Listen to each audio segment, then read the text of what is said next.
Right, welcome to the stream everyone. Sorry about not streaming about 4 days. I've just had some problems that have stopped me from streaming for like that much time.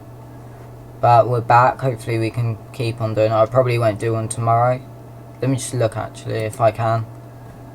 Probably not. Wednesday. I could do West Brom Reading.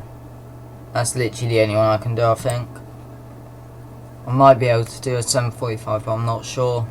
But all we're going to do is going to go through the lineups, and that's pretty much it. So these are the lineups. Let me just get them up. Also, do that. Welcome to the stream, Harry. Welcome to the stream, CCA News. Let me just go on.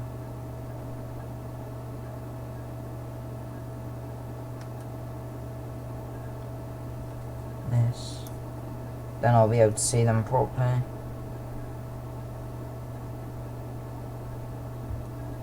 There we go, got 4 people, and hopefully we can get more and more as the stream goes on.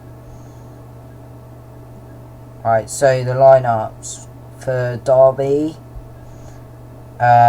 Rees is in goal, Keogh, Clark at centre back, Malone left back, Lowe right back, Bielik and Huddlestone at CDM with Lawrence, Bennett and Dow at Cam, I believe. And then Waghorn up top. And then for Bristol City, Bentley in goal, Callas, Moore and Baker centre back, Hunt right mid, Rowe left mid, Masengo, Brownhill at centre mid, Palmer at Cam and Aphobia and Vyman at strikers. And then on the bench, I'll scroll down on here, what's that? Hayes Fazoon, Hamer, sorry. Is that the Huddersfield one? Oh, it is, yeah. Marriott, Evans, Davies, Knight and Butchman. And then Diedu on the bench, Bristol City, O'Dowda, Gil Martin, Schmodix, I don't know. That's something, but we'll ignore that. What's his first name? Sammy, I'll call him that. Semenyo,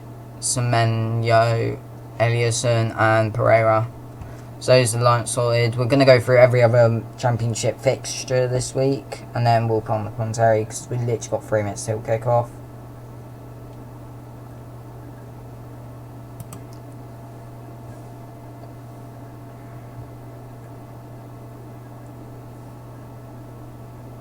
I think that actually shows up now.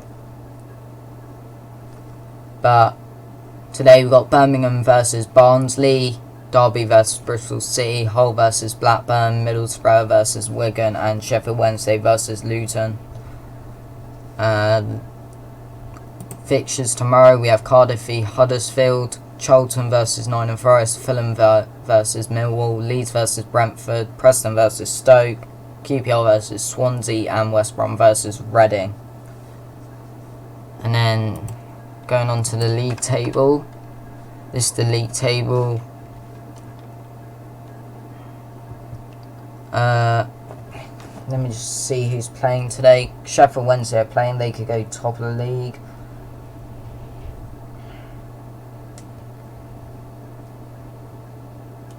Derby could go top of the league today. And I don't think any other teams can.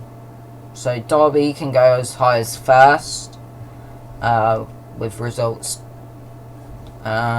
of the higher teams in the league playing today not doing that great. So they could go top, but Bristol City could go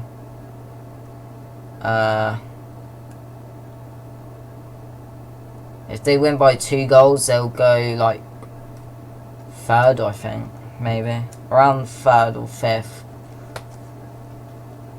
We'll have to wait and see. We've got 1 minute till kick off now. Just gonna get the commentary sorted out.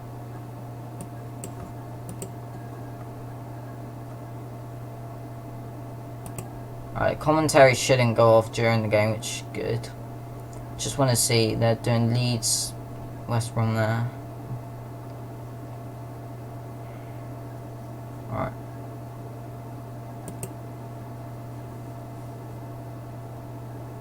That's the show. We've got 4 people and the game's literally about to start.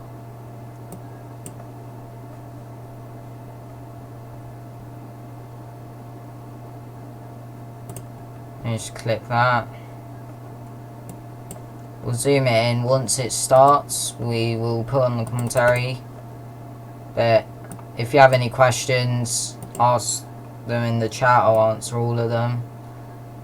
And then once the game starts, I'll put on the commentary.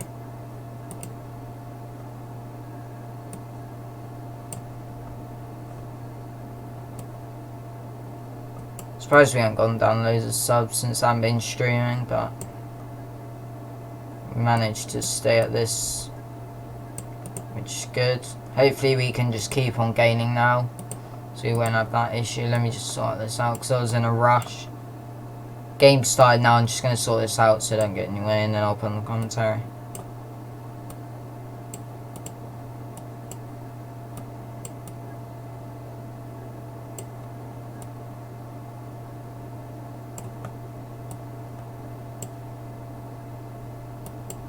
Oh, I just accidentally clicked that. That's just gonna be annoying. Alright, let me just put on the commentary and then it'll be so much easier. I can sort it out. Derby and Bristol City will be challenging a bit of a sort of shaky start for both sides in terms of the games leading up to this evening, but we're hoping for a decent game at Pride Park. Derby on the attack straight away, a ball ending up at the edge of the area. May still be a chance for a shot coming in from Dowell. He just chips the ball into the boxes over the head of Mason Bennett, and it's eventually hooked away. Myself, Paul Shamakovic and Jack Ogleby taking you through the action this evening. A straight away Bristol City on the counter attack, but Keller Roos comes out and clears. Well, 45 seconds on the clock, and it's looking good so far, Jack. Yeah, Roos had to be sharp there. I think it's a bit of a big game this actually for both sides. It's not been great, like you said.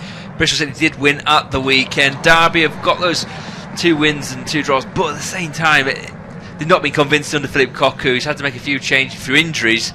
But it's a good start by Bristol City here as, Malone and Roos almost get themselves in a bit of trouble. They do. They're lucky that Benica Fobe just lost his footing as that ball was heading into the penalty area, but Bristol City still on the attack down this right-hand side now.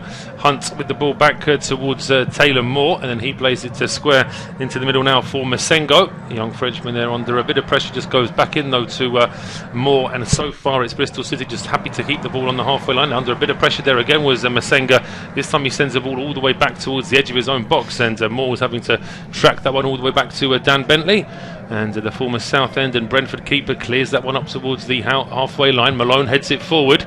Bit of a clash there between Huddleston and Masengo, but it is Derby that come out with it, and I think in the meantime there was an earlier offside position which the referee Steve Martin has just spotted. Yeah, it must have been Waghorn just going the wrong side of the line. They spent a bit of money, like you were saying. I was surprised that Brentford let Dan Bentley go as well. He's a decent servant for them. He's not got the best kit on this evening, but you know more about him than I do. I've always thought he's got all the ingredients. Sometimes can be a bit temperamental. Nicky Mayempa's out at the moment. Is he a long-term option, or is it? Well, I suppose this is his chance to get the gloves. I think it's one of those where Bristol City genuinely want a competition for first place. I'm not sure that the upkeeper that you mentioned would straight away get into that first team ahead of Bentley.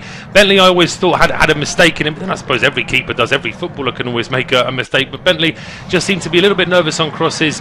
Having said that, he's an excellent shot stopper, and I think that the reason Brentford let him go is the reason Brentford let most of their good players go. They're a selling club. They're quite happy to do it. They're quite happy to keep the books in order by selling on players, and it looked as though Bentley wanted the move as well, so the club were quite happy. Huddleston over the top. Waghorn looks like he might have been onside this time, but he just dwelt for a second there.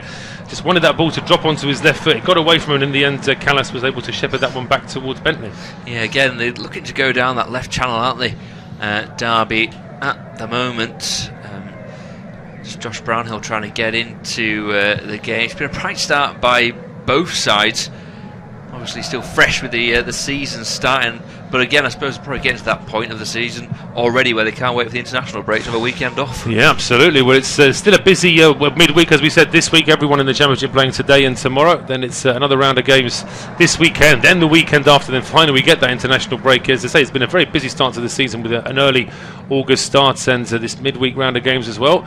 But Derby just starting to see a little bit more of the ball now, though it's still only on and around about the halfway line, as Richard Keogh now goes over towards Scott Malone on the left-hand side. He plays it inside now for Bielik.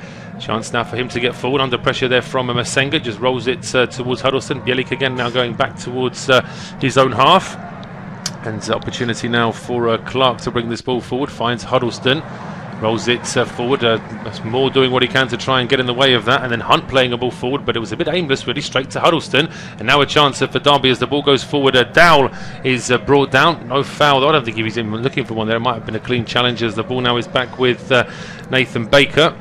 He gets a clearance in, but Bristol City just struggling to get out of their own half, as that was really good work actually from Afobe to keep that ball alive. Here comes Afobe now down the left hand side, getting towards the edge of the penalty area. Certainly got the pace to get past Keogh, but he just gave himself a little bit too much to do, and eventually he runs the ball out of play. Yeah, that's encouraging, isn't it, for the visitors there. Keogh was nowhere near Afobe. Good play by the striker, just showed him a clean pair of heels. And Keogh, he's had a couple of moments. He's never the smoothest of players, is he? But just then, he just looked totally out of it in a foot race with Afobe.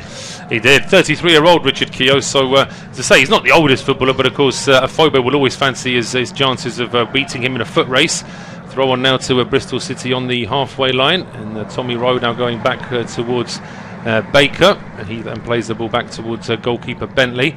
And I wouldn't say it's a sparse crowd at Pride Park. It's a fair few fans in. It's of course summer holidays as well. But with it being a midweek game, there are some empty seats.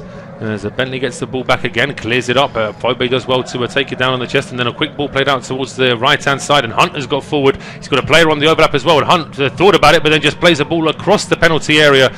Wasn't really too sure there, and in the end it just gets away from Andreas Weimann. I think Hunt perhaps just should have looked up and seen that Moore was tracking him on that right-hand side. Yeah, caught in two minds there. I think Hunt did neither in the end. That's poor by Derby. Yeah, they've given it away, and a chance now as a strike comes in from Vyman. It's a good recovery in the end. I think it was Keogh with the dive, but a loose ball still coming out the edge there, and a strike coming in. But it was Josh Brownhill with the effort, the Bristol City number 8. It sat up perfectly for him, really, to have a dig, but he didn't really catch it right. Yeah, like you say, it was asking to be struck, that ball, wasn't it? In fact, there was a foul in amongst all that. I'm not quite sure why. But handballed it, perhaps he's controlled it, because I certainly didn't see any foul there in the build-up. But enough for the referee, Steve Martin, just to stop play. It was Derby's ball anyway, but he wanted to be precise and go back to that free kick rather than just letting the goalkeeper play out. And it is Derby County just in possession inside their own half. This is one of 5 games in the Championship this evening. Birmingham taking on Barnsley, Hull taking on Blackburn, Middlesbrough against Wigan, and Sheffield Wednesday against Luton. And everyone else playing in tomorrow night's games as well. As the ball now goes over the top, but that one is straight towards Matt Clark for Derby County. Just plays the ball forward now for Bielik. Here is Mason Bennett. Bielik gets it back under a bit of pressure there from Masenga. Does well there, Masenga, to win the ball back, and then Hunt with a long clearance, but it is just a clearance. It certainly wasn't a pass to Afobe. And Derby now getting the ball back. In the last few minutes, it's Bristol City that have been probing a little bit more. Yeah, and we saw Andy Wyman have that shot on the turn. Former Derby man, of course, he'll have extra motivation. That was a poor pass by Keogh, but Lowe's playing on the wrong side, needs must at the moment for Derby. They're lacking right backs. They made a tactical tweak at half time at the weekend that seemed to come off, going 3 at the back. Phil Cocker's gone back to playing 4-2-3-1, which I think will be his preferred formation. But I don't know what it is, Paul, but the left footer as a right back never really fills me with confidence. No, it's funny because obviously over the years you've seen more right footers playing on the left, haven't you? Just because of there are fewer left-footed players anyway, and that seems to be something that we just accept. But because perhaps left-footers are so used to playing on their own side, because there's always less left-footed players, it just means that when you ask a left-footer to play on the right, it may be that it's just so alien to him that it does look a little bit unsure. So I think you're absolutely right to say that. We'll see how Max Lowe gets on this evening, as Bristol City looking to try and go long again towards Afobe, headed away by Keogh. And the loose ball does end up with Max Lowe. He's straight onto that left foot, isn't he? He's not going to pass that ball with his right. He goes out to Malone, who is on his preferred left-hand side as well. He now plays it back to Bielik, and he goes across towards the right-hand side. Is Max Lowe again. He's got some space this time as well. Plays the ball up to Bennett. It's now played inside. An opportunity now for Lawrence to go back towards Max Lowe. If he's got the space for a cross, he could try and get across him, but he just plays the ball down that right-hand side for Dowell. Dowell keeps it in play and goes back to Lowe. Picked up again now by Tom Lawrence, getting towards the edge of the area. Here's Mason Bennett now, breaks into the box, and there was a half-hearted appeal from a couple of Derby players that it might have been a foul. Referee waves it away just in case, and Derby still keeping the ball alive in midfield. Dowell's ball gets a deflection off Vyman, goes to Lowe. It's back with Dowell again. Plays it to Tom Huddleston. Huddleston gets blocked off by Masenga, and if he can find an outball, this could be a good counter for Bristol City, just having to roll it short to Jack Hunt. Come back to that incident. That didn't seem like there was anything too much in that one. No, I don't think so. It seemed to take him a while to go down as well. Nice intricate play there from Derby. Really fluid, the front 3 or 4. Waghorn's drifting into spaces. Dowell's looked bright so far. Christian Bielik in midfield as well, looking very, very composed on the ball. Disappointing there from Tom Huddleston. Yeah, he's not done too much with that last one there, Tom Huddleston, and it's Bristol City in possession now on the halfway line. So at Pride Park, it is goalless between Bristol City and Derby County and Bristol City. Both of these sides starting fairly positively. Actually, Derby going on the attack inside the first minute, but couldn't get a shot away in the end. At the other end, Afobe and Vyman have picked up a few long balls as well. There was a good opportunity for Vyman after a loose pass at the edge of the Derby penalty area, but his strike was charged down immediately. It was a half-hearted appeal as Mason Bennett went down for a penalty, but it didn't seem like there was too much in that. Both sides are just trying to find their feet, and it is 0-0. Yeah, as Andy Wyman just cuts in from the left-hand side, finds Palmer in a central position. Afobe now will just drop off. They're going backwards here. Bristol City. It was a sharp play though by Masengo. Just drifts forward for Monaco man. Palmer will go for goal from distance. Ran out of ideas, I think there. The Robins well wide from Casey Palmer there. Former Chelsea youngster, of course. Seemed to find his feet a bit last season at Bristol City. Made the move permanent as the Derby take the goal kick short. Richard Keogh strides out of defence. Back there by Tom Lawrence to Matt Clark. On loan from Brighton. And joined from Portsmouth as Bielik now in plenty of space in the middle of the park. It's a good searching ball, but again, Tom Huddleston been the sharpest. Had the slide for that one, giving possession away. Not the first time from Huddleston. No, it says he's looked a little bit sluggish this evening, giving the ball away a couple of times. As Derby now looking to play out from the back again. As we see Masenga just goes back in towards Nathan Baker. Baker then trying to find Tommy Rowe on that left-hand side. He does get the ball out and he gets it towards Afobe, but that's good work in defence there from Richard Keogh. He just goes back towards goalkeeper Kellerus, and Derby can start again at the edge of their own penalty. No goals as far as I can see. In fact, there are no goals in the other games. Kicking off at 7:45 this evening, available on our service as well. As Huddleston now goes forward towards the right-hand side. Ball doesn't quite reach Mason Bennett. It's thumped all the way back towards Kellerus's penalty area. And Derby County can start again now here with Matt Clark. Just wonder what Derby fans make of it, because they were very pleased with the way Lampard managed the team last year. But now to have Philip Cocu, albeit maybe one or two players light and things, not got those Chelsea loanees this season either. But in theory, it could still be a very promising season for Derby. I'll get your thoughts on that in a second, because Derby are actually on the attack down the right-hand side, breaking towards the penalty area. A strike comes in. It's a scuffed effort though, really. Not too much danger of threatening the goal with that. I think it was down with the effort in the end, but it's an easy one there for Bentley. Yeah, comfortable in the end for Bentley. Like you say, he scuffed it. Yeah, I think the expectations are always high, aren't they, at Derby? And it's a shame really for the club, which whoever's in charge, they never just quite get over the line. I don't think the squad's as strong as it maybe has been in recent years, but that might not be such a bad thing. I think a few coaches, Lampard included, struggled to find the first 11 because they had so many options at times, so maybe a bit more of a streamlined approach will help Philip Cocu, but he's another man on a bit of a bounce back of that poor spell at Fenerbahce. Worked wonders at PSV Eindhoven, but didn't do the business in Turkey. It's a good opportunity, and of course, certain Mr. Rooney's going to arrive in January. He is, yeah, absolutely. It was a strange one when Philip Cocu said, I think, on the Saturday that his backroom staff and his playing staff are pretty much all sewn up, and then on Monday, Derby announced that Rooney's joining as an assistant. But of course, as you said, there was that 3-month delay. But now there was a foul on Afobe. Referee Steve Martin plays the advantage. Vyman brings the ball forward and gets it to the edge of the area now for Jack Hunt. Hunt's ball to the edge of the area, doesn't find Casey Palmer. That one is easily cleared back towards the halfway line, and Bristol City can start again. But that looked promising at one stage for Bristol City. Yeah, it did, and it just unfortunately there were bodies up there to support Hunt, both Brownhill and Masenga, neither really breaking from midfield. But Phobie and Wyman, I think they'll fancy themselves against Clark and Keogh, especially in a foot race, just looking for now Palmer, I suppose, to find that final ball for the Robins. Yeah, just needs to get that ball. That's a strong challenge there in midfield, but a fair one according to the referee. No real appeals from Bristol City either after that challenge from Matt Clark. Ball over now with Hunt on the right-hand side. Plays it back to Casey Palmer, and he switches a long ball out towards the left-hand side, headed on potentially for Afobe, but that header from Tommy Rowe doesn't quite reach Afobe. Here's Bielik now for Derby County. Plays the ball through the middle to Waghorn. Waghorn having to come all the way back into his own half to keep possession there. He plays it to Scott Malone on Derby's left, and then he plays it back to Clark. So it's still, I wouldn't say it's defensive from Derby, but they're not forcing the issue too much. Maybe after losing the ball a couple of times, they're just quite happy to keep possession rather than trying to get on the attack too quickly. Mason Bennett now, his pass doesn't quite reach Max Lowe, but he puts the challenge in, and as Derby still stay in possession. Yeah, it's patient play, isn't it? I suppose it's safe play, trying to make the ball do the work, but there does seem to be a reluctance for anyone to try and play that forward ball. Maybe Tom Lawrence could do it now, just finds it low. Yeah, you'd like to see them play with a bit more ambition, I think. Absolutely, yes, as they're trying to get forward now on that right-hand side. Waghorn then rolls the ball back towards Max Lowe, gets it onto his left foot and feeds the ball into the right-hand edge of the penalty for Mason Bennett. Bennett tries to get a ball across. It's well marked though by Nathan Baker. And now Bristol City can bring the ball out over on the left-hand side. Ball cleared up towards the halfway line. Headed on by Benica Fobe, and the loose ball goes to Jack Hunt. And Hunt had some space there, but he didn't really want to take Malone on. And there's a bit of fortune there as the ball deflects off Huddleston exactly into the path of Fobe.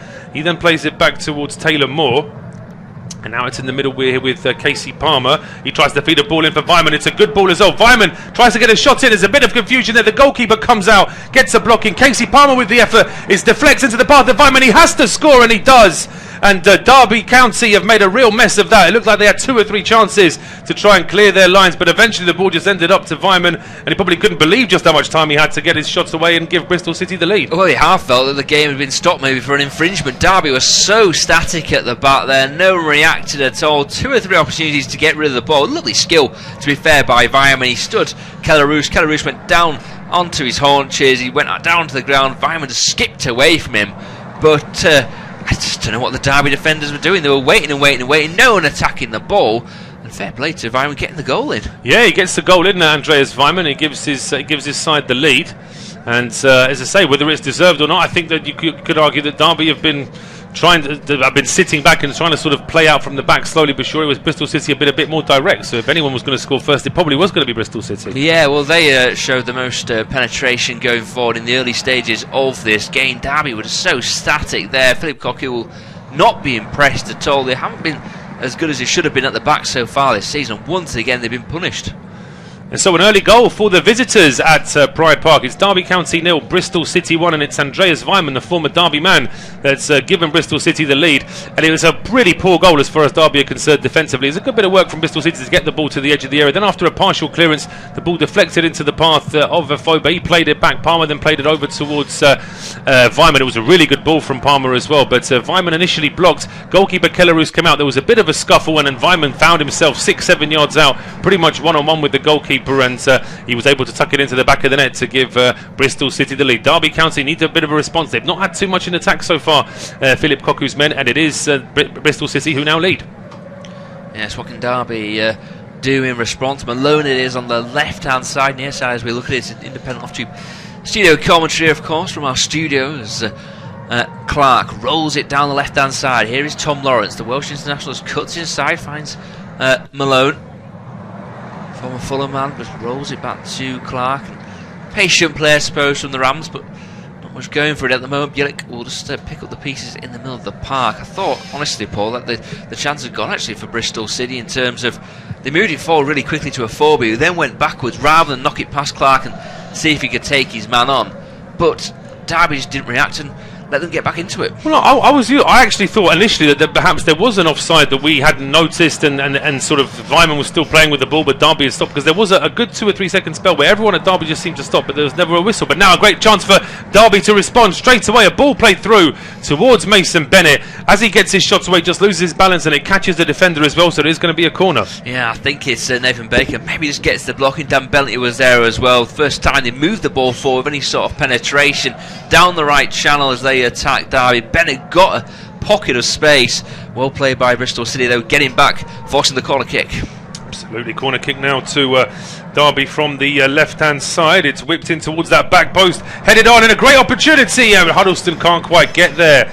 It was Richard Keogh with the headed assist. He headed it at the far post, back across the 6-yard box, and Huddleston was very close to goal, but he was just a little bit late and he couldn't get that one on target. Yeah, he couldn't do much more there, Richard Keogh, could he? And then I suppose it's Bristol City's turn to be criticised. They were all ball watching there, looking at the back post. No one had followed the runner. I'm not sure if it's by accident or design, but Huddleston almost picked out, and if he got there, it would have been tough to miss. Well, I must say that there's no excuse. I mean, Keogh is always going to be a target for a set piece, and Huddleston's the biggest player on the field, so really Bristol City have no excuse for not marking those two gentlemen. They should have really been keeping a much closer eye on those two players. But a long clearance now from goalkeeper Dan Bentley, headed on by Bielik, picked up now by Hunt, and it's Benica Foba. I don't know if he meant to leave that ball for Vyman. It just got away from him a little bit and stood just behind him, Andreas Vyman. He couldn't control it. Now a ball played up towards the halfway line. Waghorn, who's had he's had no service in terms of attacking chances. He's received a couple of balls in midfield, but he's had nothing in terms of a goal-scoring opportunity as yet from his teammates, and he gets robbed of the ball there as well. Here is Casey Palmer now for Bristol City, as his heels taken away by Martin Waghorn, perhaps in frustration for the lack of service. Yeah, I think it's more frustration than anything. He's lucky not to get the yellow card there, I think, Waghorn, because the ball had gone. He only had one intention. Steve Martins, maybe that's his last chance. Yeah, well, it was cynical, but at the same time not too aggressive. It was more of a trip rather than a kick out. I think if he'd have raised his foot in any way at all, then I think he would have been looking at a nailed-on yellow card for that one, Waghorn, because as you said, it was a bit late coming in, and there was no chance of getting the ball at all. As goalkeeper Dan Bentley now has it back for Bristol City. Ball over the top now is too high for Fobe. Bristol City aren't hiding this either. They are looking, not every time, they are playing out from the back as well, but then they're quite happy to pump long balls forward as well. Well, Afobe can win the ball, can't he? They know he's a big, strong lad. He'll knock it down to Vyman and Palmer. Both prefer to be running forward than going backwards. It's, yeah, like you say, it's hardly... for a team who've become known, that wasn't the best back pass by Taylor Moore, but he's got away with it. But for a team who've been known for playing some quite nice football under Lee Johnson, they've gone for a more direct approach this evening. Yes, they have. They really have. And the ball now played down this right-hand side, looking for working for the run of Palmer, but it does get to Scott Malone, and he then plays the ball across now towards Max Lowe on the right-hand side. Back with Bielik, now to Lowe again. Lowe playing it up now towards Bennett. He was under a bit of pressure now, so the ball going back now towards Bielik and then across towards Matt Clark. A lot of pressing here from Bristol City, a lot of possession from Derby, but all they're doing really is crossing the halfway line and coming straight back again. They're not really able to get forward and get near the visitors' penalty area. They're going to try again now. Down the right-hand side goes Max Lowe. And he's got 4 players up in support. It goes on a foot race though. Lowe gets all the way to the edge of the area. Now he puts a cross in. A strike comes in, which is charged down. The strike was from Dowell. I'm not sure if it was going on target anyway. I don't think he caught it quite right, but it's blocked away and Bristol City can play out. Yeah, great play by Lowe, and well played on his wrong foot as well to pick out Dowell. I'm like you, Paul. I think the ball was heading wide, but that's the best we've seen. And again, Bristol City were ball watching there. There's 2 or 3 of the Derby players lining up on the penalty spot, and no one was tracking them. Well, there should be some incentive for Derby now to try and go at Bristol City, because you said a couple of times when they've gone forward, whether it was the corner where they were ball watching or that run from Lowe where again they weren't really switched on, there should be enough encouragement really for Derby County to try and go at the visitors, particularly now that they're a goal down, and particularly seeing as Bristol City almost put the ball out of play off their own back. They do in fact do that, and it actually got worse. I mean, it was a ball played over towards the halfway line on the left-hand side. Tommy Rowe couldn't keep it in play, so he plays it back to Baker. Baker miscontrolled it even more, so now instead of giving the ball away on the halfway line, they've given away a throw which is actually within range of a long throw to their own penalty area, but it's just a short throw from Lowe this time. Gets the ball back from Dowell, and he goes back to Lowe again. And now a cross in from Lowe, gets a deflection, drops to Scott Malone on the left-hand edge of the penalty area. He tries to spin away and get a shot towards goal. He does as well, but it's quickly hooked away by Thomas Callas. And now Vyman and Afobe was definitely pushed over there by Richard Keogh. He's acting like he's very surprised, but I think he knew that free kick was coming. And an opportunity now for Bristol City just to slow things down. 23 minutes gone, we've gone over the halfway mark in this first half. It's Derby County 0, Bristol City 1, and it will be Jack to take us through to half-time. Yeah, cheers Paul. 1-0 to the Robins, as you say. Derby showing signs of life. I didn't think that was the greatest play by Keogh. I thought it was, for a player who's 33, I thought it was a bit naive there. He knew what Afobe was going to do, and he gave him the invitation. Bristol City go back with the free kick. Callas, that's a good ball forward. Brownhill just tries to slide it through to Afobe. Well read though by Malone, who can bring it over the halfway line. He'll throw the ball left to right, looking for Bennett on the right hand side. He's got in a pocket of space, 1-on-1 with Baker. Back towards the penalty spot. Tom Huddleston was lining up. Was that a handball? Just deflected up off Baker, not according to Steve Martin. Max Lowe now across the field to Malone, drifted towards the back post. Mason Bennett's there. It's a good header away though by Tommy Rowe. However, it will be a corner kick. It will be a corner kick. A chance now for Derby County to get players into the box. They almost had some joy out of their last set piece, so they'll be hoping for a carbon copy with perhaps a slight improvement in the finish as well. Yeah, it will be Dowell to take it from the far side, so an in-swing with his left foot. Drifts it towards the back post. Heads go up. Matt Clark's effort is wide, but it'll be a corner kick. Dan Bentley left that, didn't he? I thought the way the ball moved, I thought it was going to be a corner kick. I thought he got a double kiss off that header, absolutely. I thought that it may have struck a Bristol City player just after the Derby player attempted it. Just tell you very quickly that Middlesbrough have taken the lead against Wigan, and it was Britta Sombalonga that has given Middlesbrough the lead. That's the only other goal apart from our goal here this evening so far. Yes, Tom Lawrence, good ball in onto the 6-yard line. It's away by Callas. It falls to Malone from distance, goes for goal, drills it low, blocked away again by Callas. Huddleston will try and just see it out for, well, I thought it was going to be a corner kick. It goes the wrong side of the flag. It's going to be a throw into Derby, taken by Huddleston. Back to Lowe. Shooting chance maybe for former Aberdeen loanee. No, on to Lawrence, central position. Back to Malone. Body still in the box. Malone just tries to thread it through, but there's 3 red shirts there. Andy Vyman's gone down. We'll see maybe get another look at that, because it was an off-the-ball instant. Keogh's knocked it forward. I think the ref may have there's some worry here for Vyman. There is, yeah, and it's say the physio was on very quickly. So I mean, the ball was only played towards the halfway line, cleared, and already play was stopped, and the physio was sprinting out. And so that in itself tells you that they obviously initially saw that something quite serious might have happened there. Yeah, just looking at the potential alternatives. Famara Dew is one. They also got Antoine Semenyo, young forward. They might try and switch things up, bring on someone like the Irish international Callum O'Dowda, but it was an odd incident. I don't know if he got just a knee in the small of the back or something like that. Yeah, it's a difficult one to call, isn't it? So we've not been shown a replay of that particular incident, but Vyman is still being checked over. Both sets of players using this as an unofficial drinks break, because we've just gone over the halfway point as well. 26 minutes gone, so it would make sense to pick up some fluids as well whilst Vyman's being checked over. But I'm sure that Lee Johnson will be hoping this isn't anything too serious. No, not at all. You don't want to be making a change so early. And experienced player as well. Knows what he's doing at this level against his former clubs. He's got extra motivation to put in a performance. I can tell you he is up and wandering about, not moving so freely. They'll try and get him to run it off, but some of the subs have been sent out in case an alternative is sought. Lee Johnson's not happy at all. He's having a bit of a whistle at the referee, but not going to change anything now. Looks like it'll be a drop ball. Steve Martin, as the players return to their posts, the referee trots back into position. We'll drop the ball back to Keogh, and it's play on low. Bristol City not quite found the shape. Sengo has to go over there. Now Dowell rolls his foot over the ball. He's got bodies to his left. One of them is Mark Clark over the halfway line. Square to his skipper Keogh. Derby building in front of Bristol City now as Lawrence skips across to the far side, fires in a ball. It's headed away by Baker. Bulick will pick up the pieces 30 yards from the Bristol City goal. Lawrence again. He's got Bennett down the right, wants it, just holds on to it. Does Lawrence? Has to go back eventually. Low back to Lawrence. Crowd begging him to skip past his man. He skipped inside. He's still going. Lawrence gets the shot away. It's blocked though easily by Callas. That's a good challenge by Bennett. No, it's not. It was a strong challenge. He won the ball. Palmer went down and a free kick to Bristol City. It is, yeah. I mean, the referee's running across it to Mason Bennett as if this is a very, very serious incident he's got to tell him about straight away. But I'm with you. I thought that he won the ball initially. It was just the way in which I think he followed through a little bit on the man.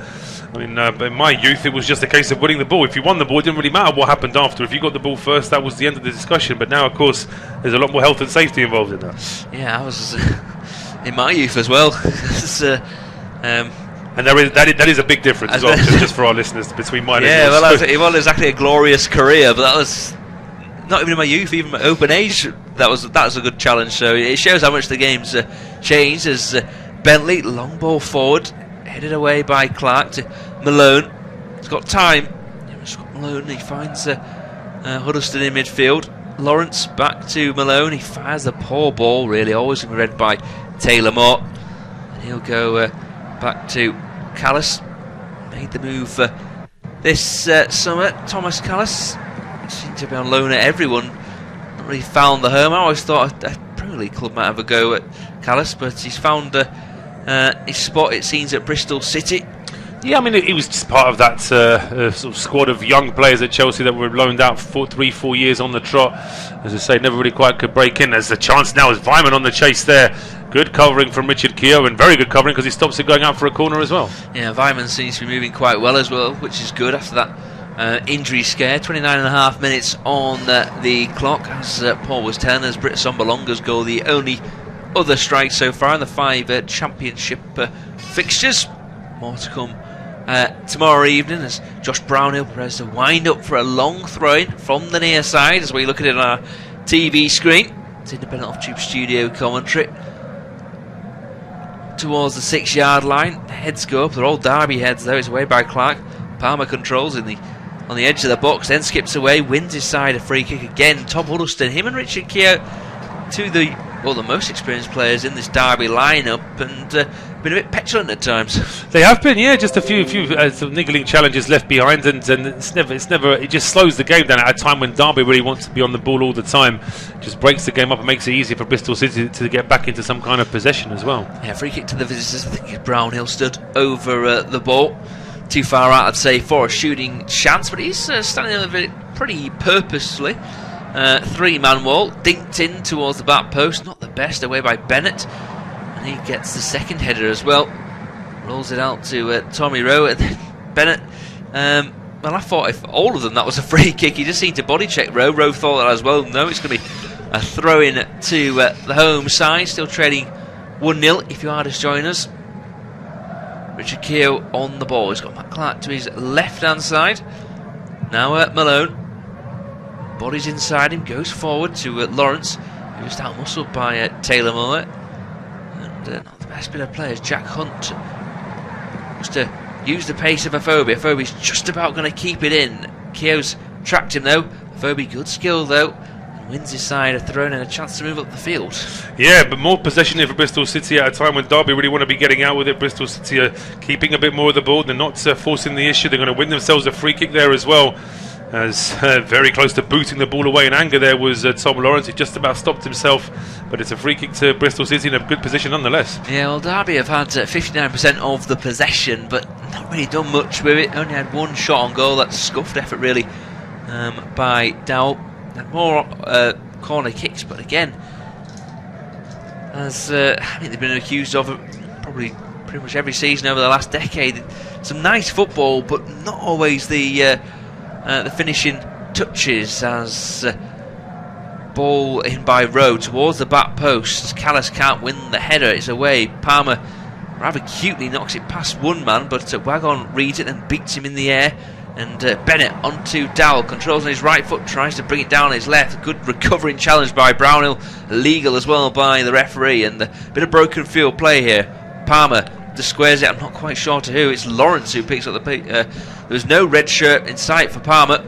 Does well to get back, but Lawrence skips past him. Now Malone on the left hand side. Inside ball's not the best. Moore intercepts, but Lawrence will pick up the seconds. There's a breathless moment of play there. Eventually all things calm down as Keogh will look towards Lowe on the right hand side. There's Bennett with him. Lowe just cuts inside, looks at Dowell, but a bit of a sitting duck I have to say. Baker can always make that tackle, but both sides really good up to a point, but when it comes to that killer pass, they're just lacking. It's the final third that's letting both sides down now. Looking at it, Bielik there with a bit of miscontrol, just about to keep his side in possession, but they've had to go back with it. So Derby, chance now potentially for Malone to get across towards the back post. Yeah, searching long ball, and Bennett's there, and whoa, Bentley or Callis, neither of them really dealt with it. They almost got in each other's way. I think they may have just got a flick off Bentley's outstretched arm out for a corner kick. They've got to talk to each other there, Paul. They do. They have to talk to each other. Bentley's got to be more confident. It's something that I've said wearing my supporters hat, even rather than my commentators hat, that he's always had this problem where he doesn't necessarily fill you with confidence when he comes out for crosses. And now a good opportunity for Derby with this in-swinger from the left-hand side. Yeah, but Tom Lawrence to deliver the ball. They're a big side, a lot of pushing and shoving. I mean, there was somebody shoved to the ground. I'll tell you, it was Tom Huddleston. That's what makes it really impressive. Who was that who was able to get him down? But Huddleston hit the deck quite hard there, and he got up and he wasn't too pleased at all. And now the referee just having to break it all up inside the 6-yard box. Well, they've got a big team out in the Derby. Waghorn, Huddleston, Keogh, Clark, Bielik. Mason Bennett's come across to the near side, but he's looked sharp in the air this evening. Will be Tom Lawrence towards the middle of the goal again. Bentley was nowhere near that. Fortunately for him, it was Benica Phobie with a header all the way back there, the striker. And another corner kick on the far side. Martin Waghorn wants to get on with it quickly, but told to calm down by Dowell, who, whereas Lawrence has whipped them in with a bit more purpose, they've been a bit more dangerous. Dowell's kind of floated them towards the back post. This time he goes short to Lowe, who loses his footing. And the break could be on now. Masenga's touch is heavy. Well played by Mason Bennett. Very disappointing from Masenga there. He could have used a lot more. He could have used that counter-attacking opportunity a lot better rather than just leaving the ball where he did. But so far, Derby going forward again now down the left-hand side. Yes, they are. It's Lawrence searching run, goes past one, goes past two, and then tries to. Well, I think everyone but himself knew that he'd thrown himself to the ground there. Obviously, had that incident last season, didn't he? Where he won a penalty in quite controversial circumstances rather, and it looked also good, and then he just ran into the traffic rather than into space. He did, yeah. Having avoided the initial collisions, he just went into the biggest one. Really, he couldn't get past all those defenders, and now it's another opportunity for Bristol City to get further forward. Derby have to be careful because Bristol City, although they haven't had a string of shots, in fact they've already really had that effort which went wide.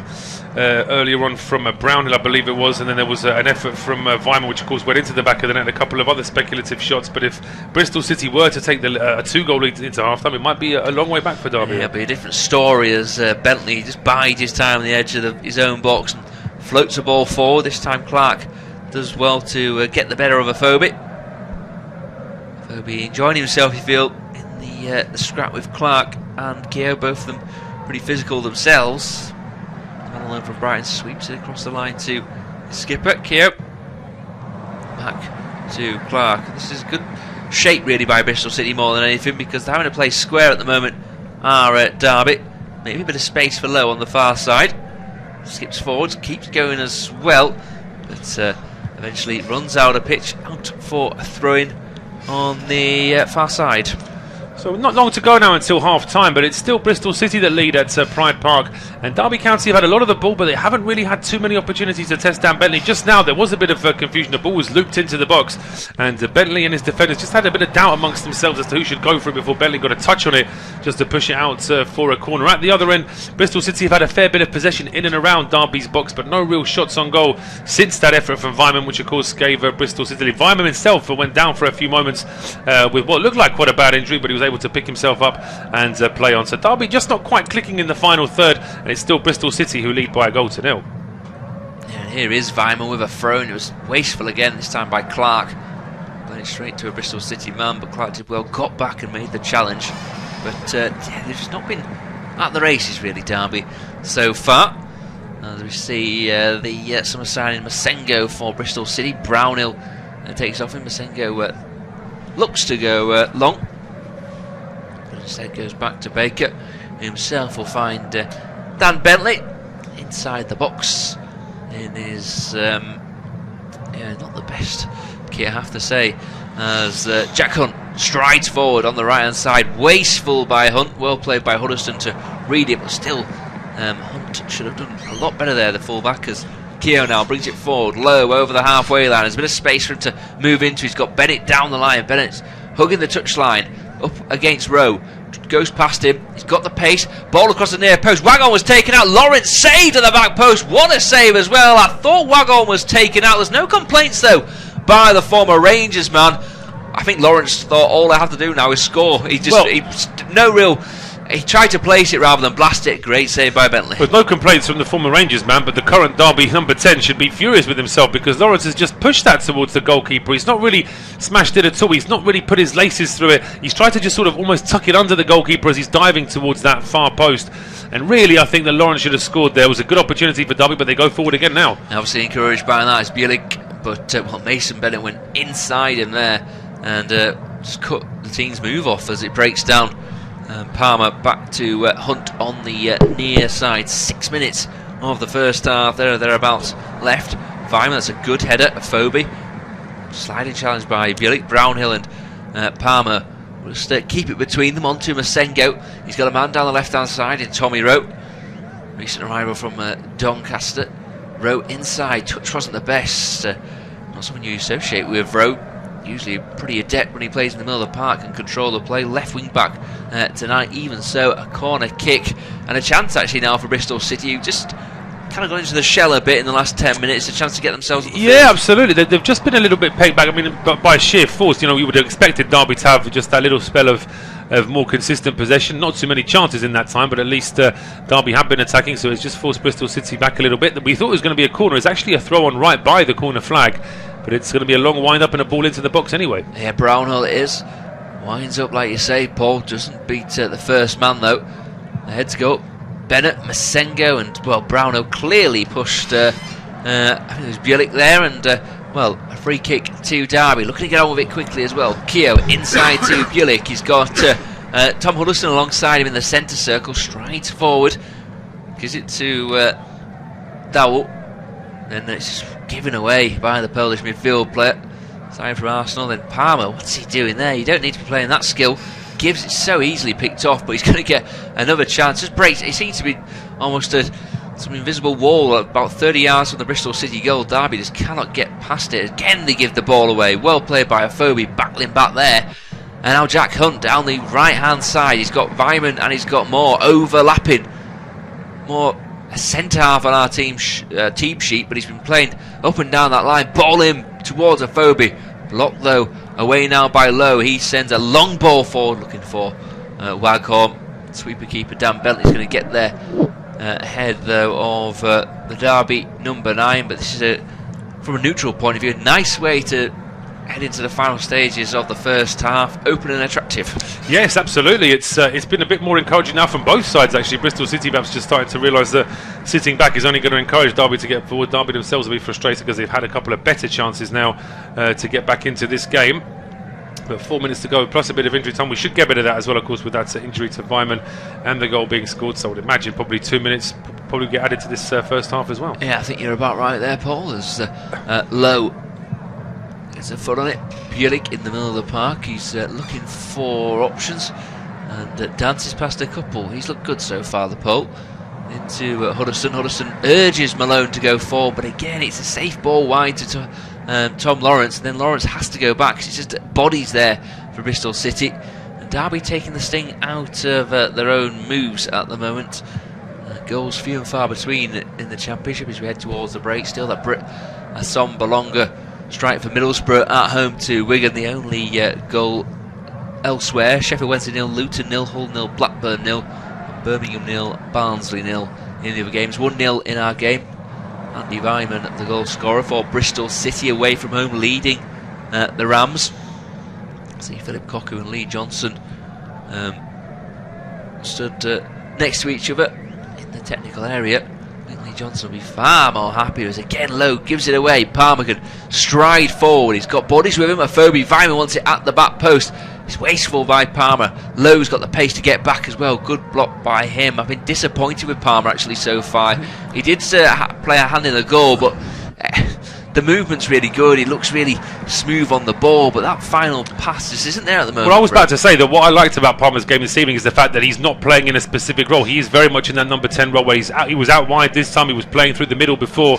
But as you said, his final ball was disappointing. He played an excellent ball to Vyman for the goal, but that was disappointing. He was trying to find Vyman with a very complicated ball again when really the simple ball to Afobe was the better option. Yeah, well, I thought Vyman had done the work for him by making that run. He dragged everyone out of play. He could have ran into the own space himself, but obviously didn't fancy it. The 22-year-old former Chelsea man as we wind up for Bristol City thrown. Sengo wants it. Shook off Dowell for a second, but went down the line instead. Did Rowe. Afobe wins the ball off Lowe, so another thrown on the far side to the visitors. Just trying to see out this half. Rowe again will take it. 3 red and white shirts with him. Palmer's one of them. Afobe's another, and Afobe gets the ball as well. Rowe down the line. He's got inside Lowe. Still going is Tommy Rowe. Digs out across towards the penalty spot. Well headed away by Malone. Picked up by Brownhill. He gives it away though. And it's a long ball forward looking for Waghorn. I think Callis will just have the pace. Yes, he will. And it will go, well, it didn't even need to. There wasn't much of a chase. Eventually it does go back to Dan Bentley into the final minute of the first half. Still Derby 0, Bristol City 1. Independent off studio commentary. He made a change at the break at the weekend and it worked. Philip Cocu, do you envisage him doing anything similar? I think he's going to have to try and do something in Philip Cocu because, as I say, his side, whether or not he just gives his players a rocket at half-time, I mean, they've got Buchanan, Davies, Evans, Josephu, Knight, Marriott and Hamer, the goalkeeper, as their substitute. So there are options there to try and mix things up a little bit. Certainly, I'm thinking that Marriott could probably come on. He had that big role in the playoff campaign towards the end of last season, didn't he? But Josephu, as well as a player who's got pace and strength. So there are options for Derby, but you know, without sort of being too vague, they've just got to play a bit better. They've just not really been good enough in this first half to trouble Bristol City. Yeah, I've quite liked how Bielik's playing, but Huddleston seems to be going through the motions a bit for me. I think both of them are doing the same job at the moment. Maybe you drop Dowell back in there, bring George Evans on, who might run from that is one option I was thinking. I swear Dowell's seen a bit more of the ball. Bennett's looked a bit lively on the right. I wouldn't say that Lawrence is playing on the left. I mean, he's almost playing in a number 10 role. It's almost like they've got 2 number 10s at the moment, Derby, in Dowell and Lawrence at the same time. Yes, as the ball's knocked on all the way back to Kelleroos, the real number 1 now these days at Derby. Had to wait his turn, but well, Carson's gone to Manchester City, given away. Vyman steps over the ball, 2-0. Josh Brownhill's again. Derby, the architects of their own downfall. Sharp attacking play by Bristol City. What Derby were doing, I'm not sure. They've been caught out a few times in the past, playing out from the back. It happened again. Fine finish by Brownhill, 2-0. Well, just as we're getting towards half-time and Philip Cocu was waiting to get his players in and give them a bit of a rocket for being so disappointing and losing 1-0 at home to Bristol City, they suddenly find themselves 2 down before half-time.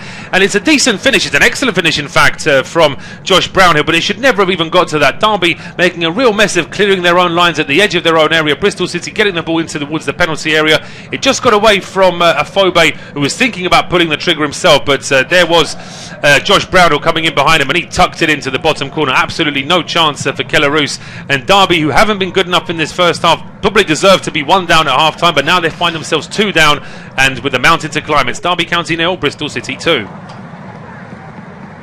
Yeah, plenty of frustration for Philip Cocu. Again, you just don't know what they were doing there, really. Derby did not help themselves at all, and made to pay the price. Huddleston gets us back underway. I imagine it's not going to be the kindest of receptions for the Derby players at the break now. If they do go in at 2-0, maybe got a chance. We're into stoppage time, but it's Bristol City piling forward. They've got 3 bodies. Afobe just a bit too ambitious there. Picked off well by Richard Keogh. Keogh into Wagon, challenged by Palmer. All eyes really on the referee, Steve Martin. We've played 2 minutes of extras, stoppage time. That goal had a bit on, as did the Andy Vyman injury. It's a good ball forward by Huddleston, but Waghorn isolated and knocked down by Rowe. Back to the goalkeeper. Plenty of work.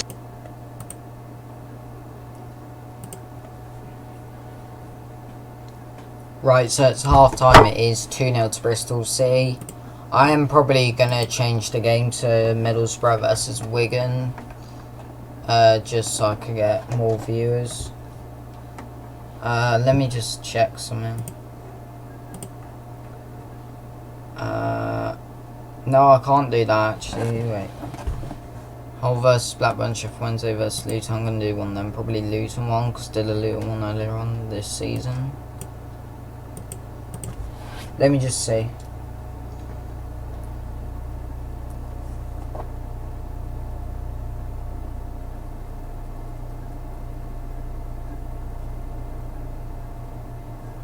I'll probably do that, to be honest.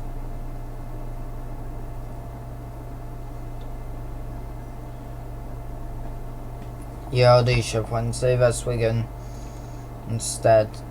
We're going to look at the stats for this. We'll change the thumbnail and stuff in a second.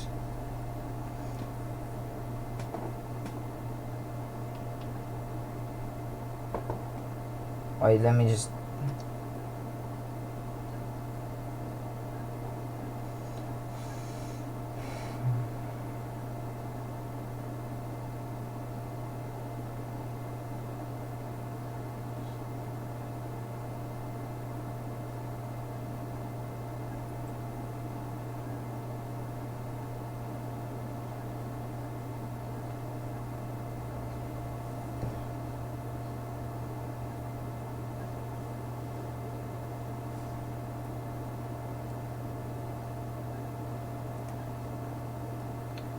Yeah, let me just say this though. I'll put it on the thing. I'll change the title and stuff, and then we'll go through all the scores and then the match stats and stuff.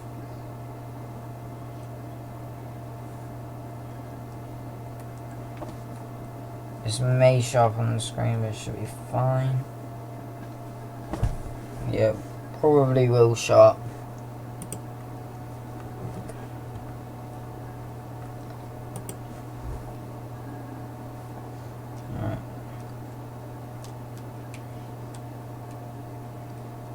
Don't see why it wouldn't show up.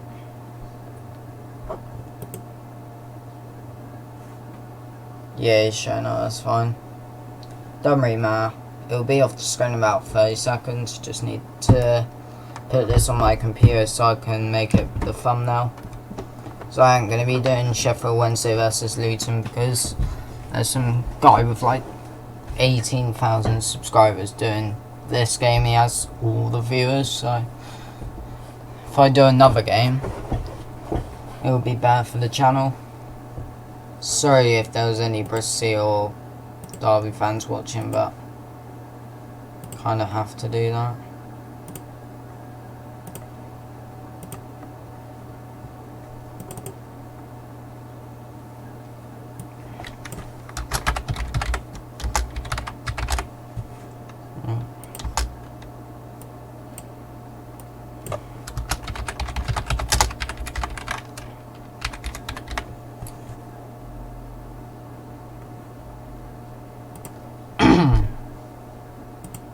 Yeah, just no one cares.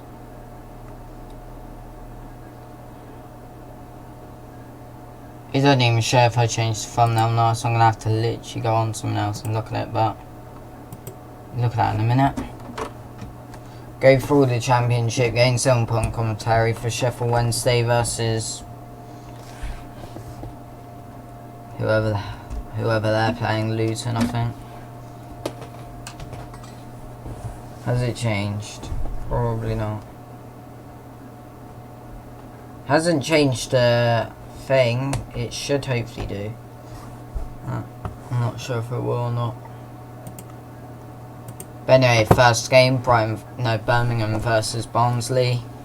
It's 0-0. Those are the stats. Barnes having loads of possession, but Birmingham having pretty much every shot of the game. Barnes having all the corners, that's weird. And next game is the game we were doing in the first half, but we're changing up. So it's 2-0 Vyman and Brownhill with the goals. The stats: 7 shots each, Derby having more possession, Bristol having more shots on target, Derby having more corners. And then Hull versus Blackburn is 0-0. With Blackburn having more possession, Blackburn having more shots, same amount of shots on target, and Blackburn having more corners. That's a pretty even game. And Middlesbrough versus Wigan, Sombalonga with the goals, 1-0 to Middlesbrough. The stats are there: Middlesbrough having more possession, Wigan having more shots, Middlesbrough having more on target, and same amount of corners. And then Sheffield Wednesday versus Luton game we're going to be doing in the second half. More possession for Luton, more shots for Luton, same amount of shots on target, and more corners for Luton. I could have done Blackburn versus Hull. That would probably been a better game. Don't know why the thumbnail's not updating. Let me reload my entire YouTube. See if that works. It worked the other day when I did it. It's not working here though. Don't know why. Let me try it again. That's Salford versus Leeds. That was last Tuesday, I think. Where is it? There it is. Your masterpiece. Has it updated the thumbnail? No, it didn't update it last time.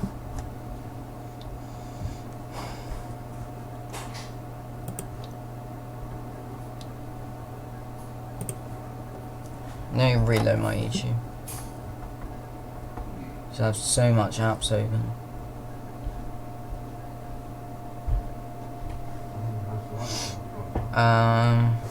Let's see, has it changed? It has changed, right, nice. I just had to reload YouTube. We have 1 dislike, don't know why. Because it literally it's literally half time, so whoever's just disliked. Pretty went on the stream, didn't hear any commentary or didn't show the game, so you just dislike it and leave for some reason. But anyway, the league table as it stands: Sheffield Wednesday move up to 3rd, Bristol City move up to 4th, Hull move up to 9th, Derby move down to 10th, and Barnsley move up to 11th, Birmingham move up to 12th.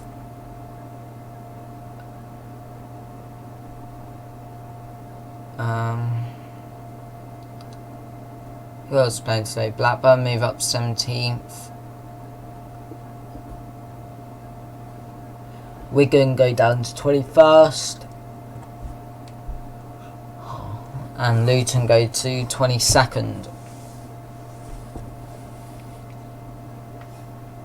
I thought Luton would be higher in the league, to be honest, but I guess not. We have 5 people in here. Is at the moment half time. Another person's disliked for some reason. It's literally... Oh, that's the wrong game, isn't it? I have to change the game now, but it's literally half time in every game.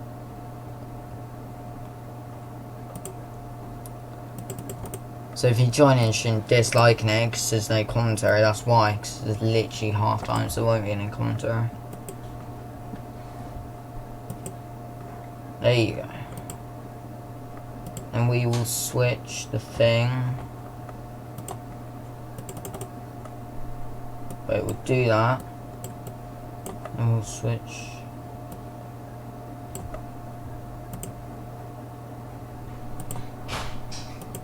To that. Alright, that's sorted for the second half.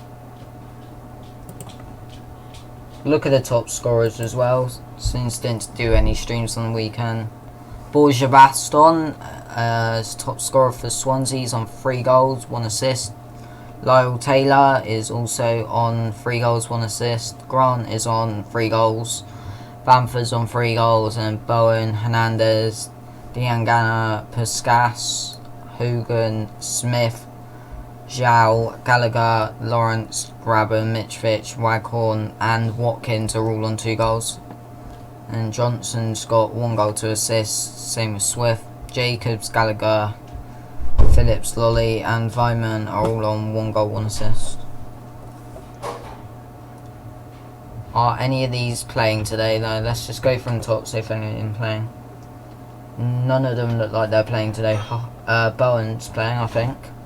If he's in the whole team, then he's playing.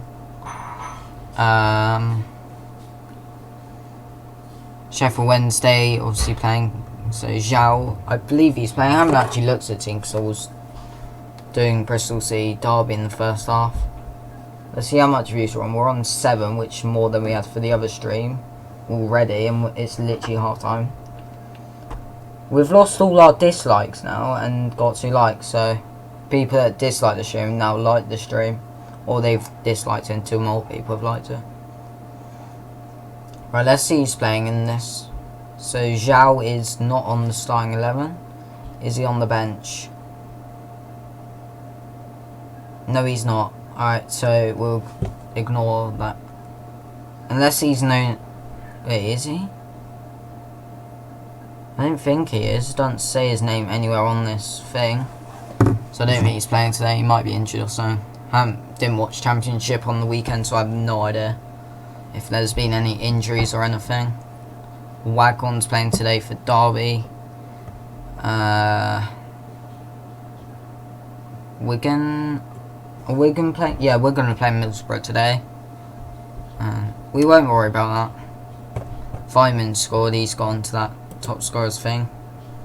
Was that his first goal of the season? I believe it was. But tomorrow's fixtures, we have 7 fixtures in the Championship. We've got Cardiff v Huddersfield, which I believe both teams are like... Yeah, one team's in relegation zone, one team's in like 20th. Charlton v Nottingham Forest. Charlton are actually doing really well at the start of the season. Fulham versus Millwall, and then Leeds versus Brentford. And then Preston versus Stoke, QPR versus Swansea, and West Brom versus Reading. I'm not sure which game I'm going to do live commentary for yet. I have a football game that kicks off at 6 and it takes like 25 minutes to get to that place, so 25 minutes to get back after that game. So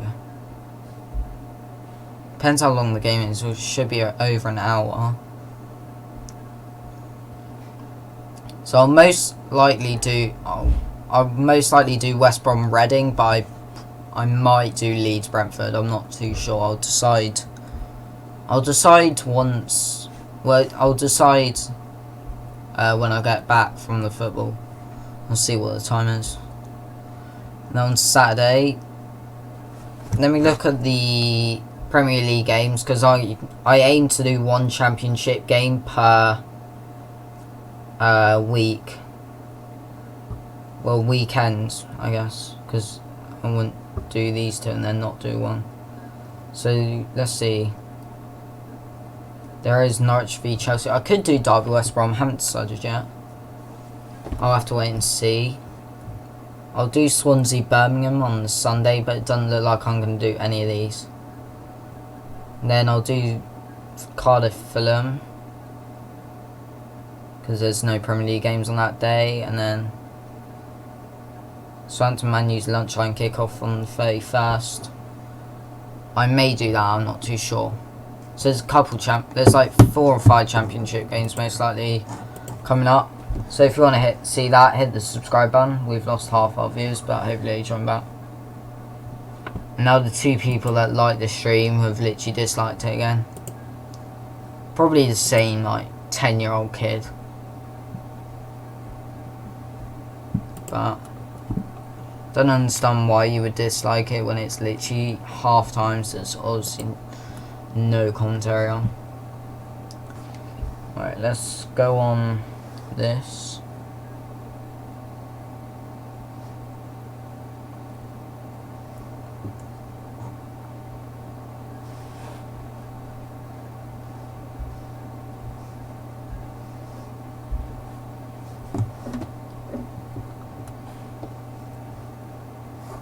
I'm not really bothered about dislikes and likes, to be completely honest, but it looks better when you have more likes.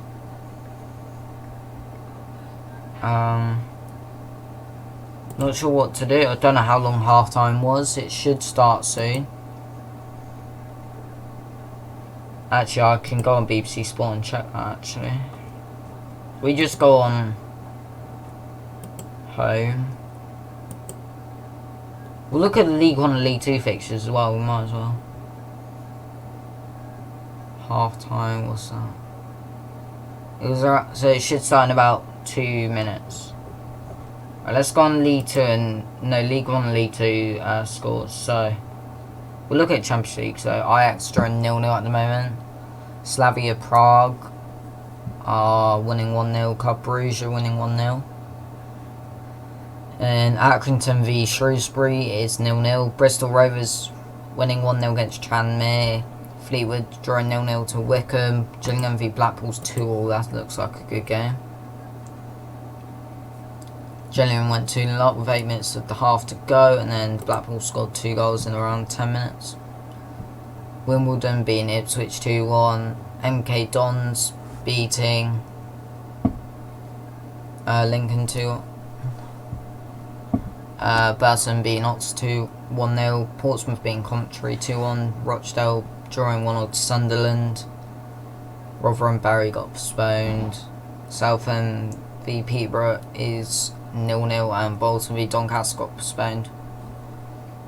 And League 2, Scunthorpe winning 1-0 against Cambridge. Cheltenham winning 2-0 against Carlisle. Crawley drawing 1-0 against Crewe. Colchester winning 2-0 against Grimsby. Maxwell drawing 0-0 to Morecambe. Mansfield winning 2-0 to Leyton Orient. Oldham drawing 0-0 to Exeter. Plymouth drawing 1-0 to Salford. And Port Vale winning 2-1 against Forest Green. There was an early goal on this one, though, like a couple of minutes in. 4 minutes in and then 6 minutes in there was an equaliser. Bradford winning 1-0 against Stevenage. Swindon drawing 0-0 to Northampton, and Walsall drawing 0-0 to Notts County. I swear all Newport games are always 0-0 at half time. I'm pretty sure they are, and then there's loads of goals in the second half. So that happens all the time. Second half started now. I'm going to put on the commentary. If you're new to the channel, you want to see more commentaries, hit the subscribe button and enjoy the second half. Under Graham Jones will be very pleased with their first half performance. They stopped Wednesday in their tracks.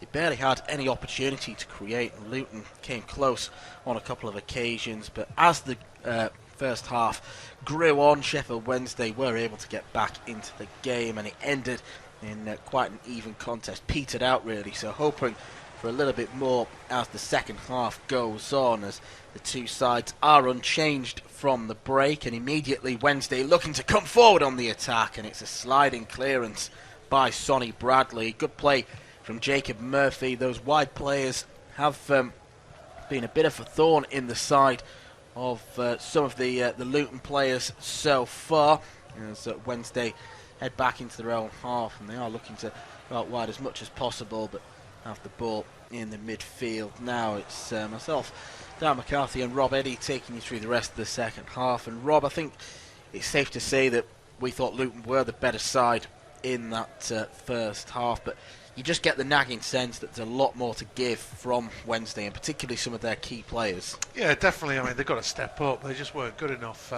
If I was the manager, I'd be having a word with them, and I would have had a word with them, a strong word with them at the break. They're at home. They've got, you would think, higher aspirations than Luton, but they just didn't show it. I don't think there's been enough movement for them. It's all pretty predictable. I thought, to be fair, Luton did have that little bit of invention. Maybe the final ball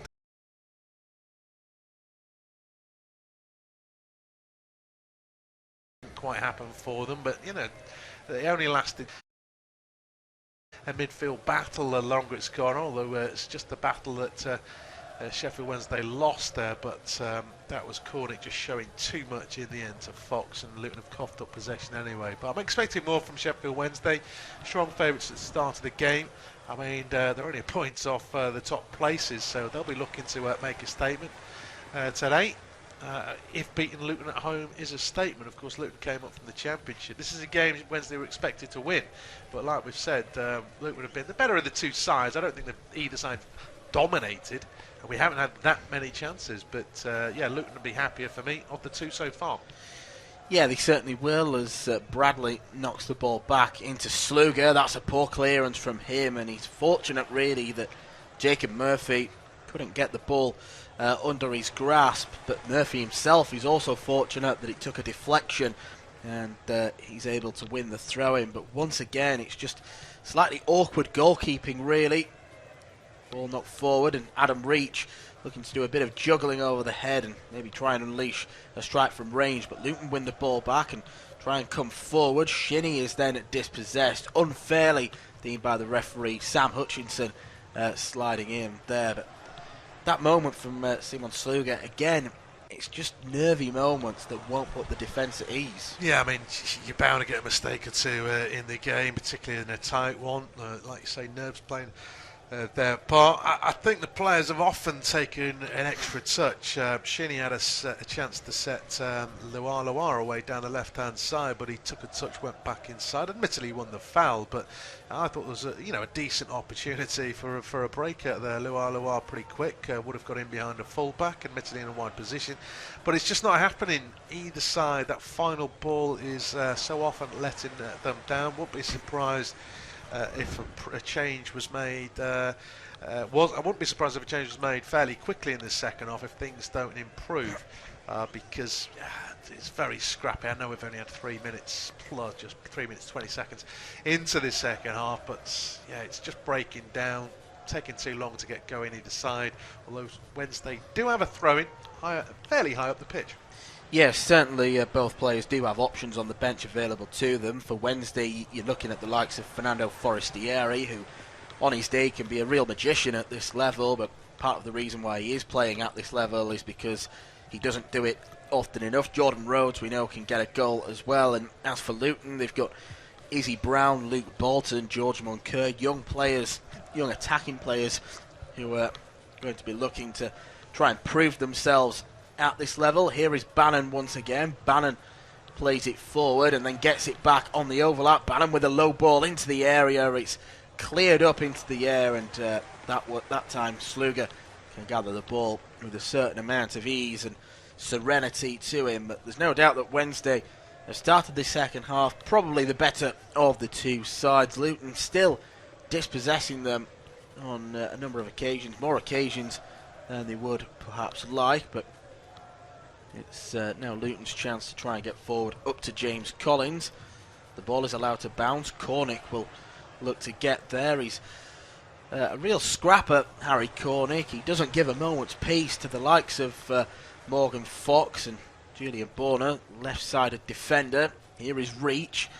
Reach plays it now, looking for Jacob Murphy. Murphy will knock the ball in first time, looking for Kadeem Harris. I think in truth, it always did have a little bit too much pace on it, but a little bit more directness from Wednesday.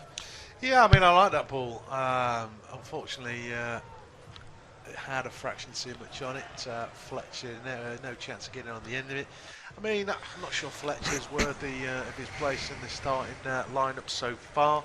I don't think he's winning that many headers. He's not holding the ball up particularly well. Pace is an issue. So I won't be surprised if he makes weight sometimes. So of course he needs a bit of service, which he's not quite getting. But yeah, a little bit of promise there. I like just the fizzed ball in. Took out the keeper. Was in behind the defenders. Unfortunately for Sheffield Wednesday, Fletcher wasn't quite quick enough. Here is Jacob Murphy again, but again the ball is taken off his feet, and now a chance to run forward. I think Collins was just caught a little bit on his heels there, but he gathers the ball, plays it inside for Luwalawa. Collins tries to get back into the area, and Luwalawa's done a good job of holding on to this. He's got Shinnie in close proximity. He keeps trying to go Luwalawa, and then he's eventually brought to the ground. He was wrestled to the floor almost, and Luwalawa's done an excellent job to win that free kick, because I initially thought that he should have played that ball back to Andrew Shinnie, who was in a lot of space, but Luton with a very good set piece chance now. Yeah, he's got good size and good strength really. For a man of his size, he's not the tallest, but I mean, if you're a defender and you put in both hands on the back, regardless of whether you think it's soft or not, you are running the risk of conceding a free kick. Pretty much a corner. This, it's only a few yards in from the corner flag and the touchline, so it's a fairly tight angle. But they have had one or two moments from set pieces. There was a header. There was a free header from a corner in the first half, which could have been better directed. And they've got some big lads, so they'll be hopeful of good delivery on this left-hand side. It's going to be an in-swinger. Yeah, it's going to be Butterfield to knock it in. He knocks it quite a long way. It's headed on by Bradley, but wide of that far post. And I think the ball in from Butterfield, as well as Bradley did to get it, you'd expect a man of his size to reach those kinds of deliveries. I think it was a way over-hit ball from Jacob Butterfield. Yeah, disappointing in the end, but still, it's quite incredible that he couldn't even keep it alive, wasn't it? It almost came off his... He couldn't possibly have been going for goal. Backpedaling, too tight to the goal line. He really shouldn't have been going for a goal. Chance at the other end is Harris riding in a challenge or two. Yeah, Harris goes over to Murphy, who knocks the ball to the far post again. Sluga's going to come out. He gets there just in time, and he could release a counter-attack, although he's rolled it to the outside. Murphy will pick it up again, and he drives into the box. The angle is narrow for him. Gets one to the far post. Back into the mix, and Sheffield Wednesday have taken the lead. And it's a disaster for the Luton Town goalkeeper as he bowled the ball out. It was picked up by Murphy, who knocked it to the far post. Fletcher heads it down, and then there was Kadeem Harris on hand to finish. Yeah, I mean, it's no surprise that the goals come from a mistake, but it's such a poor mistake as well. Nicely finished off in the sense. Good driving play from Murphy. Stood up a good ball. Fletcher, I might have criticised him a little bit, but he wasn't selfish. Won the header, kept it alive. Might have been the thigh, might have been the knee, but Harris won't care. Sheffield Wednesday in front. Sheffield Wednesday have taken the lead, and it's come from an error by the Luton Town goalkeeper, Simon Sluga. He picked the ball up after a cross came into the area, looked to go on the counter-attack quickly, bowled it forward, but Jacob Murphy took it off him. He drove towards the right edge of the box, stood up a lovely ball to the back post. Fletcher headed it downwards. There was Kadeem Harris to poke it in from a couple of yards out. Sheffield Wednesday 1, Luton Town 0. First goal of the second half, of course, in any of the 5 championship games. Elsewhere it remains Middlesbrough 1, Wigan 0, Derby 0.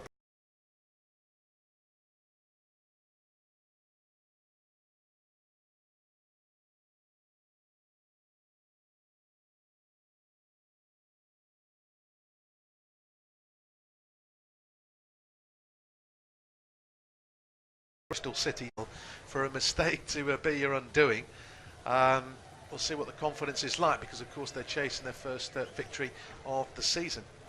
Yeah, they certainly are, and Luton will be really disappointed with the manner in how they conceded that goal, and if they don't iron out those mistakes, they are in for a long campaign. They might be entertaining teams with the goals they're getting, but the goals they're conceding will infuriate Graham Jones, and just moments like that where you think all the work you do in the week on the training ground is undone by a bit of a moment of madness. And Simon Sluga has got to learn really for his career in England that he can't take errors like that into proceedings, as Luton have a free kick now on this near side. Bradley knocks it there to Butterfield, and suddenly as soon as Sluga gets on the ball, he's been put under pressure. He's had enough space though to get that ball cleared, and now Tunnicliffe plays it across to the far side for Cornick.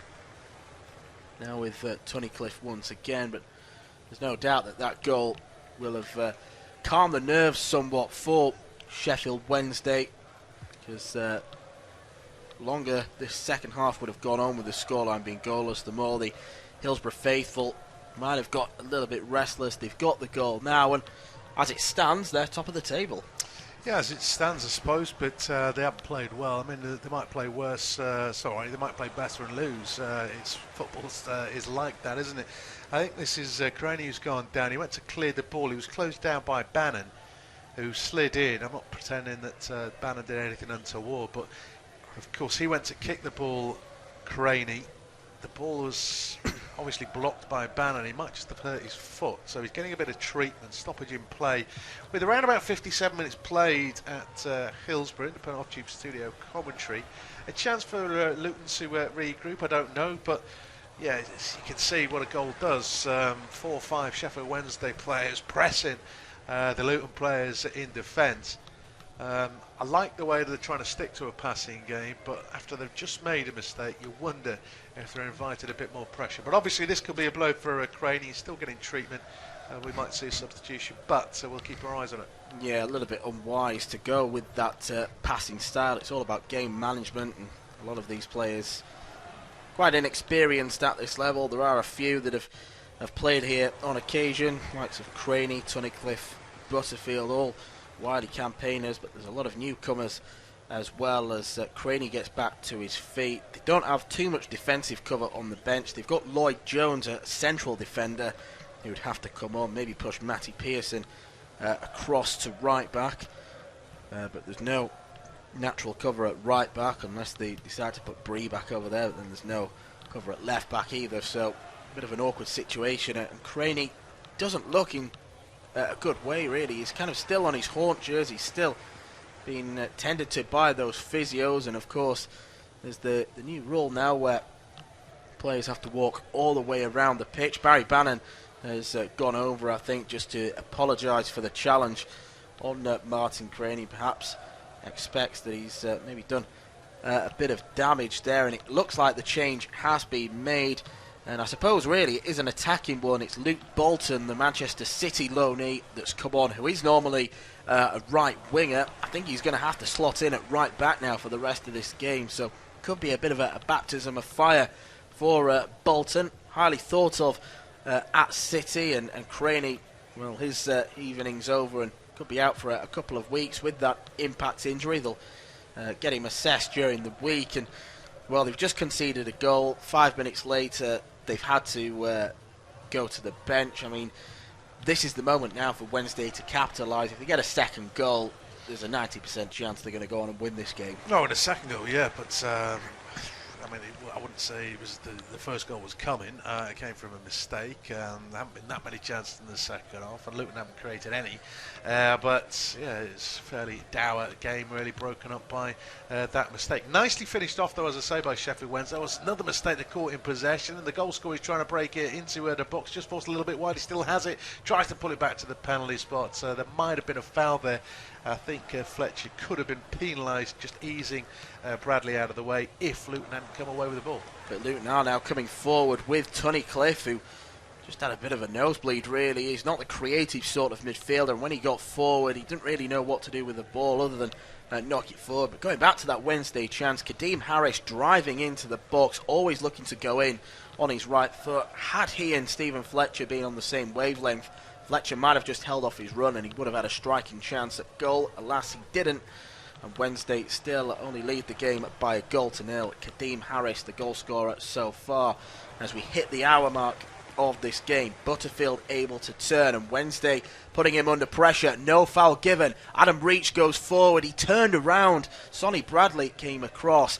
Adam Reach definitely turned around to the referee, thought that a foul was going to be given against him, and that just put him off and allowed Bradley to come across. It's always that mantra that you learn as a young footballer: play to the whistle, and he didn't do that. No, it's disappointing from that aspect. Then the ball got away from him. He's just caught Pearson, but I mean, Pearson's trying to pretend he's injured, but obviously Reach must have said something, because he immediately jumped to his feet and gave Reach a bit of a push, that then gestured with the referee. Now he's gone back down saying he's hurt again. Of course he might be, but I think he's over-egging it a fraction. It might just spice things up a little bit, though. That's I think Butterfield felt he should have had a free kick. Pearson obviously has just had a little coming together with Reach, nothing untoward. But again, it's a mistake. They haven't capitalised. Poor touch, breaks down. More disappointment. Can't tell you, Derek Williams has given Blackburn the lead at Hull. Yep, so 4 other games in the Championship this evening. The only one that doesn't have a goal is at Birmingham, where they're taking on Barnsley. Here is Shinnie now over on the far side, looking for Cornick going forward, and that is going to be an attacking right flank now, with Cornick and Bolton looking to go forward. Shinnie is able to turn, and now Bradley is forced backwards. A little bit ungainly on the ball, Sonny Bradley. Not exactly a modern central defender in terms of the ability to play out from the back. He's a big lad, 6'5". He's won enough headers from set pieces. You can already tell what sort of defender he is. Here is Tunnicliffe again. He's got Shinnie buzzing around him, who's always wanting to get on the ball, but he goes to the other side instead, and now Butterfield takes charge. Here is Bree. Loan from Aston Villa. Bannon's able to slide in, and it's a good challenge. He wipes out his compatriot Shinnie, but no complaints from him. Gets back up to his feet. Here is Lualawa now. Lualawa has Tunnicliffe out wide. He crosses it in himself to the back post, and it just evades Cornick. It'll still be with him though. Cornick's able to turn and shoot. Takes a deflection off Julian Borner. Out of play for a corner kick. It wasn't actually a great strike from Cornick, so a little bit of fortune there, but Luton suddenly turning the gas on a bit. Yeah, I mean, Lualawa is ignoring the run out to his flank, but he's putting some decent balls. He's arguably their most likely player, isn't he, Lualawa? Okay, Cornick could have taken a better touch, but I'm not sure he was the initial target. Corner's actually been taken short, then clipped into. They were around about the penalty spot, headed clear. Not a well-directed header from Oderbaju, but although it's picked up by Luton, it's played safe back to the halfway line. Here they come again, though. Yep, here is Cornick, who's increasingly trying to get more involved in the game. Butterfield now across to Bree. Bree to Lualawa, tries a clever turn away from his marker Odebarjo. Referee comes over. Lualawa and Odebarjo had a bit of a coming together, as Bree's just waiting for the game to get back underway so he can take this throw in. Actually looked like it was Jacob Murphy that was on the receiving end of that challenge, but I don't think there was too much malice in it, as Bree looks forward now. There's a lot of space available to throw the ball back into play. Here is Butterfield. Back now to Bradley. Bradley across to Pearson. Wednesday just holding the shape. Harris chases Bolton, who puts the gas on. Luke Bolton with a great run going forward. I think he's just got a little bit too excited, though, to be fair, after looking great with that little burst of pace forward from right back, but the final touch was a poor one, and it just allowed Wednesday to get the clearance. Fletcher now feels that he was fouled, and the decision has gone his way, so Stephen Fletcher finally doing his role, really, that of a target man, to try and be a battering ram and win fouls for his side. Yeah, I mean, it's one of those where I think the defender's actually not jumping and might have just made a sort of obstacle that eased Fletcher off balance. I mean, they can be dangerous though, but of course it might have been, didn't quite get, because it was a long ball, didn't quite get the initial contact. He just saw Fletcher coming down on the turf. Going back to Bolton, that was lightning pace, wasn't it? But his touch just got worse the faster he got. But it is just starting to spice up a little bit. I'm not convinced Luwalawa didn't do something naughty at the other end. I know they don't have VAR, but you wonder if a retrospective action taken. I don't want to wish yellow cards on players, but because he was jumping out of a challenge, it almost looked to me as like he backheeled the prone Murphy as the ball comes into the box towards Fletcher. Nods it down, it's in the back of the net, but I think the flag has got up for offside, and that's more like it from Sheffield Wednesday, albeit chalked off. Yeah, it could have been very close to getting that second goal in the game, but the referee and linesman in conjunction with one another, as Rob mentioned, we don't have VAR in the EFL games yet, so no real need for teams to worry, although a lot of teams will argue that if they feel an unjust decision goes against them, that they should get VAR to be able to review anything. Shouldn't just be limited to the Premier League, but it is this season. Referee starting to get a little bit more involved in the game himself now, as it just starts to get a little bit niggly. Certainly got some needle in it now this game, and Luton have the free kick. Butterfield again stood over the ball just inside his own half, near the halfway line. He stabs the ball backwards, and Luton can try and get going once again. But it's safe to say they've not created a great deal since going behind. We've seen that one half effort from Harry Cornick. Other than that, not too much to shout about. Did see Izzy Brown at the bottom of my screen. He's about to come on and try and get involved in the game on loan from Chelsea. Oh, that's a poor ball from Luke Bolton, and now it's taken forward by Stephen Fletcher. It's an awful pass to Adam Reach. The potential of that counter-attack when Luton had a ball taken off them deep inside their own half, and Fletcher's pass was really poor.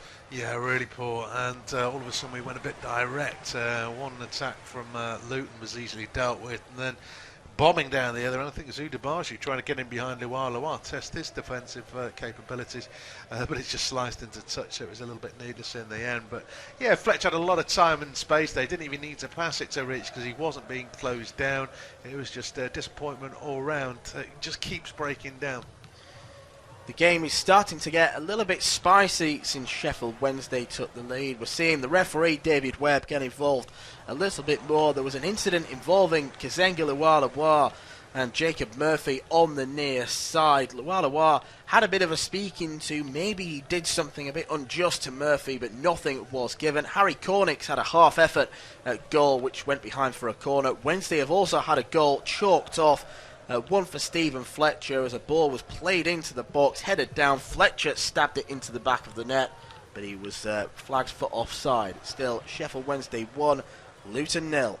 And with that, we have played 3 quarters of the game. 1-0 to Wednesday. It'll be Rob to take us through to full time. Yeah, Luton on the attack down their right-hand side, and it's Murphy again, puts a dangerous ball in towards the far post. Oh, brilliant header, just wide of the post from Fletcher. I say just wide, a different angle might change it all. But he beat his man in the air. He was backpedaling, so he got plenty of power and pace into it. Just couldn't quite direct it on target. Slug, it didn't actually dive. Went running past the post and picked the ball up, so maybe it wasn't as close as I first thought, but good play down the right from Murphy again, and another decent cross in that he's put into the box. All games have got a goal in the Championship now because Birmingham City have opened the scoring at home to Barnsley, and that's the last goal to have gone in. No other changes elsewhere. Djukovic with that goal for the Blues, as Luton, they're huffing and puffing and not doing too much in terms of attacking, and I wouldn't say they're opened up at the back, but the Sheffield Wednesday just looking that little bit more likely as Reach holds off a couple of challenges, plays the ball back to the halfway line, now spread out to the left wing, cross into the box looking for a Fletcher. Oh, he's just headed it the wrong way, got up early, hit the back of his head, might have been doing it from an offside position as well. and it will be a free kick to Luton with just about 70 minutes played. Yeah, he just looked like he mistimed that run ever so slightly, Stephen Fletcher, but he found himself in some space. It's good movement from the Scotland forward. Can tell you, by the way, that change has been made. Izzy Brown is on, Kazenga Lualawa off, and maybe that's in response to that little spat that he had with Murphy on the near side. Yeah, he's possibly not been involved in the game all the time, but he looked quite dangerous to me when he had the chance to get forward. I just think at the moment, particularly with time running out, I don't know what your thoughts are, Dan, that shot from the halfway line from Murphy. Well, his backpedaling Sluga is quite happy to let that bounce wide of the post, but I think Luton are just not quite playing quickly enough. It's quite laboured. Sheffield Wednesday are hardly being stretched. They're playing a lot of passes inside their own half. It's not really going anywhere. No, they almost look like they need a bit more of a creative spark, and they're running out of ideas. They're a tidy enough team on the ball. They're good at keeping possession around the back, as Pearson now looks to Tunnicliffe looks to drive forward. I mean, that little run that we saw from Luke Bolton was a bit different. We haven't seen anything like that from Luton in the game so far, so you don't want to base too much on one run forward. But surely the Luton players should be encouraged to give him the ball as much as possible and see what he can do again from moments like that. I can tell you that Luton now do have a free kick. It's Izzy Brown that was brought down by Adam Reach. Yeah, it was a bit of a hospital pass, I thought, from Butterfield, but it was just beyond Reach. He went sliding in, still didn't reach the ball, and of course ended up taking out Izzy Brown. He's just got spoken to by the referee, nothing more than that. Haven't seen a yellow card in the game thus far. It's probably about as close as we're going to get to not getting a yellow card for a challenge. As the ball into the box is, it's ended up with hitting the back of Pearson's head, who's coming down and between defenders, and of course he lost his balance. And in the end, it's come off the back of his head and gone well wide. I said we haven't had a yellow card. I think Pearson got yellow carded for that challenge on Stephen Fletcher, actually, but he's certainly the man in the book, Pearson. So we have had one yellow. 72 minutes gone. Sheffield Wednesday 1, Luton 0. Of course, Sheffield Wednesday go top of the table with this performance. I don't think it's been a top of the table performance. Can you see them sustaining it for any length of time? I can't, no. I don't think they've got enough. I mean, you don't want to base too much of their squad on what their transfer activity was, but it's all been free transfers and loans. This is a side who, when Steve Bruce left, they were in a bit of trouble with the financial fair play regulations. They've spent a boatload of money over the past few years trying to get into the Premier League. It hasn't worked, and thus accordingly they've had to try and trim the wage bill and stop the players coming in. So Lee Bullen's done a good job so far. I expect him to be given the managerial post full time. He's come out and says that he's ready to take charge of it. If Wednesday can get a top half finish this season, I think that's a good season for them.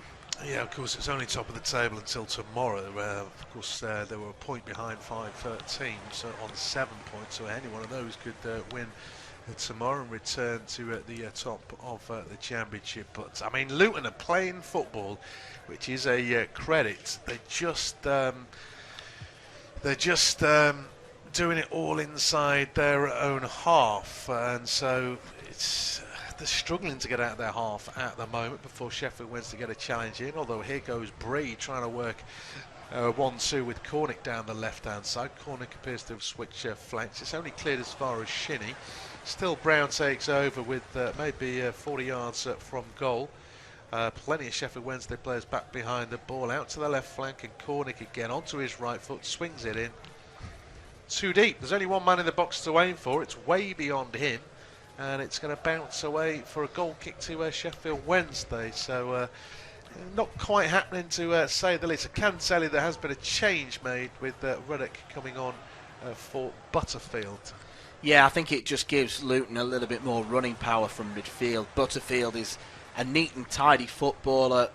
That's about it, really. You're not going to get too much in terms of movement from him. Pelly Ruddock, who's been a great player for Luton over the years, played for them as low as the conference. He's up with them in the championship now, and he'll just give that little bit of extra directness to Luton, which is what they probably need when they're chasing the game.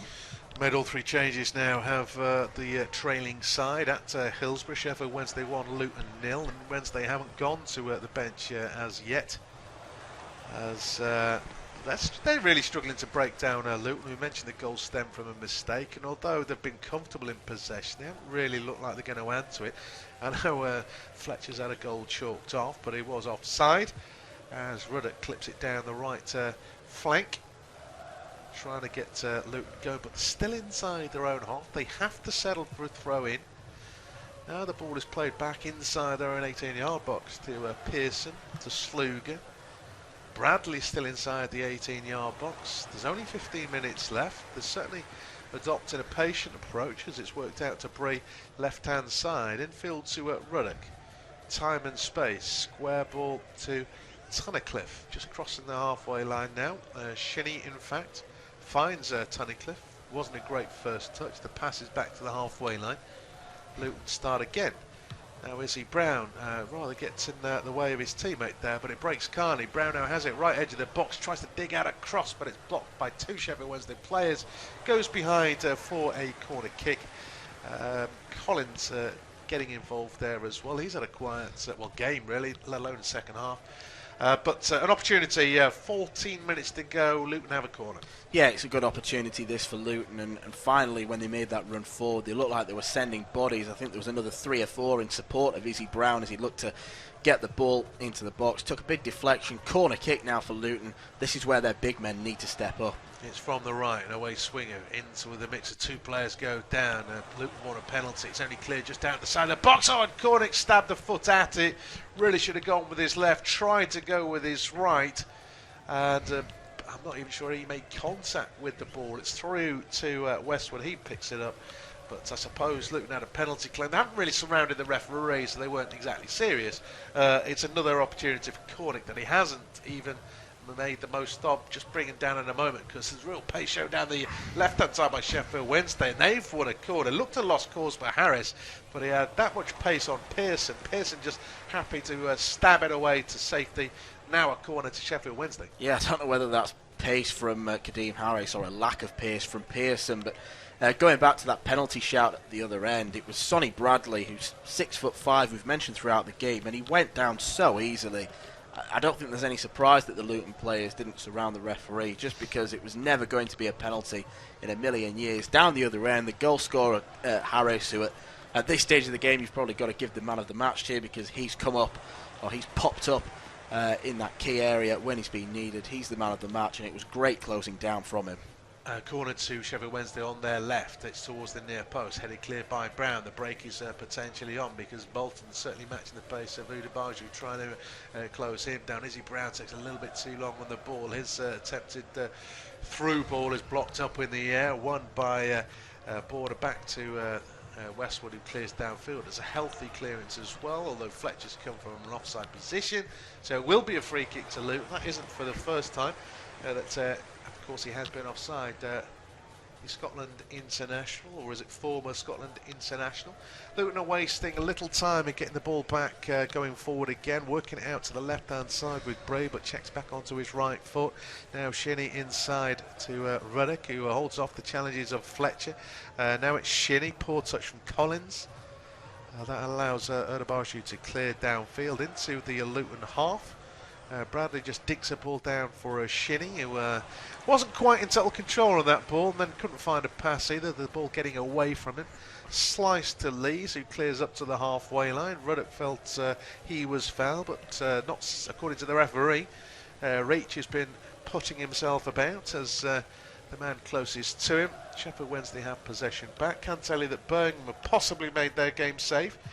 Alvaro Jimenez has given Birmingham City a 2-0 lead at home to Barnsley. He scored in the 17th minute, so time running out there. Sheffield Wednesday would love a second goal just to kill off this game, but of course Luton still huffing and puffing, and they're trying to set Collins away down the left hand side. Bree involved.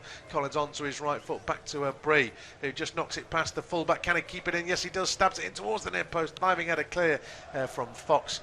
better from Luton, but the final ball more hope than expectation. Yeah, it was a right footer's ball with his left foot. It never had any real conviction behind it, and that's the problem with playing him in that position. I can tell you Wednesday have made their first change of the game, a fairly attacking one as well. Adam Reach has come off and striker Sam Winnerlon in his place, so it looks as though they're going straight 4-4-2 now as Luton try and build an attack down the right. Yeah, cross comes in towards the well, it's attempted towards the middle, but it's blocked by Fox and goes behind for a corner kick.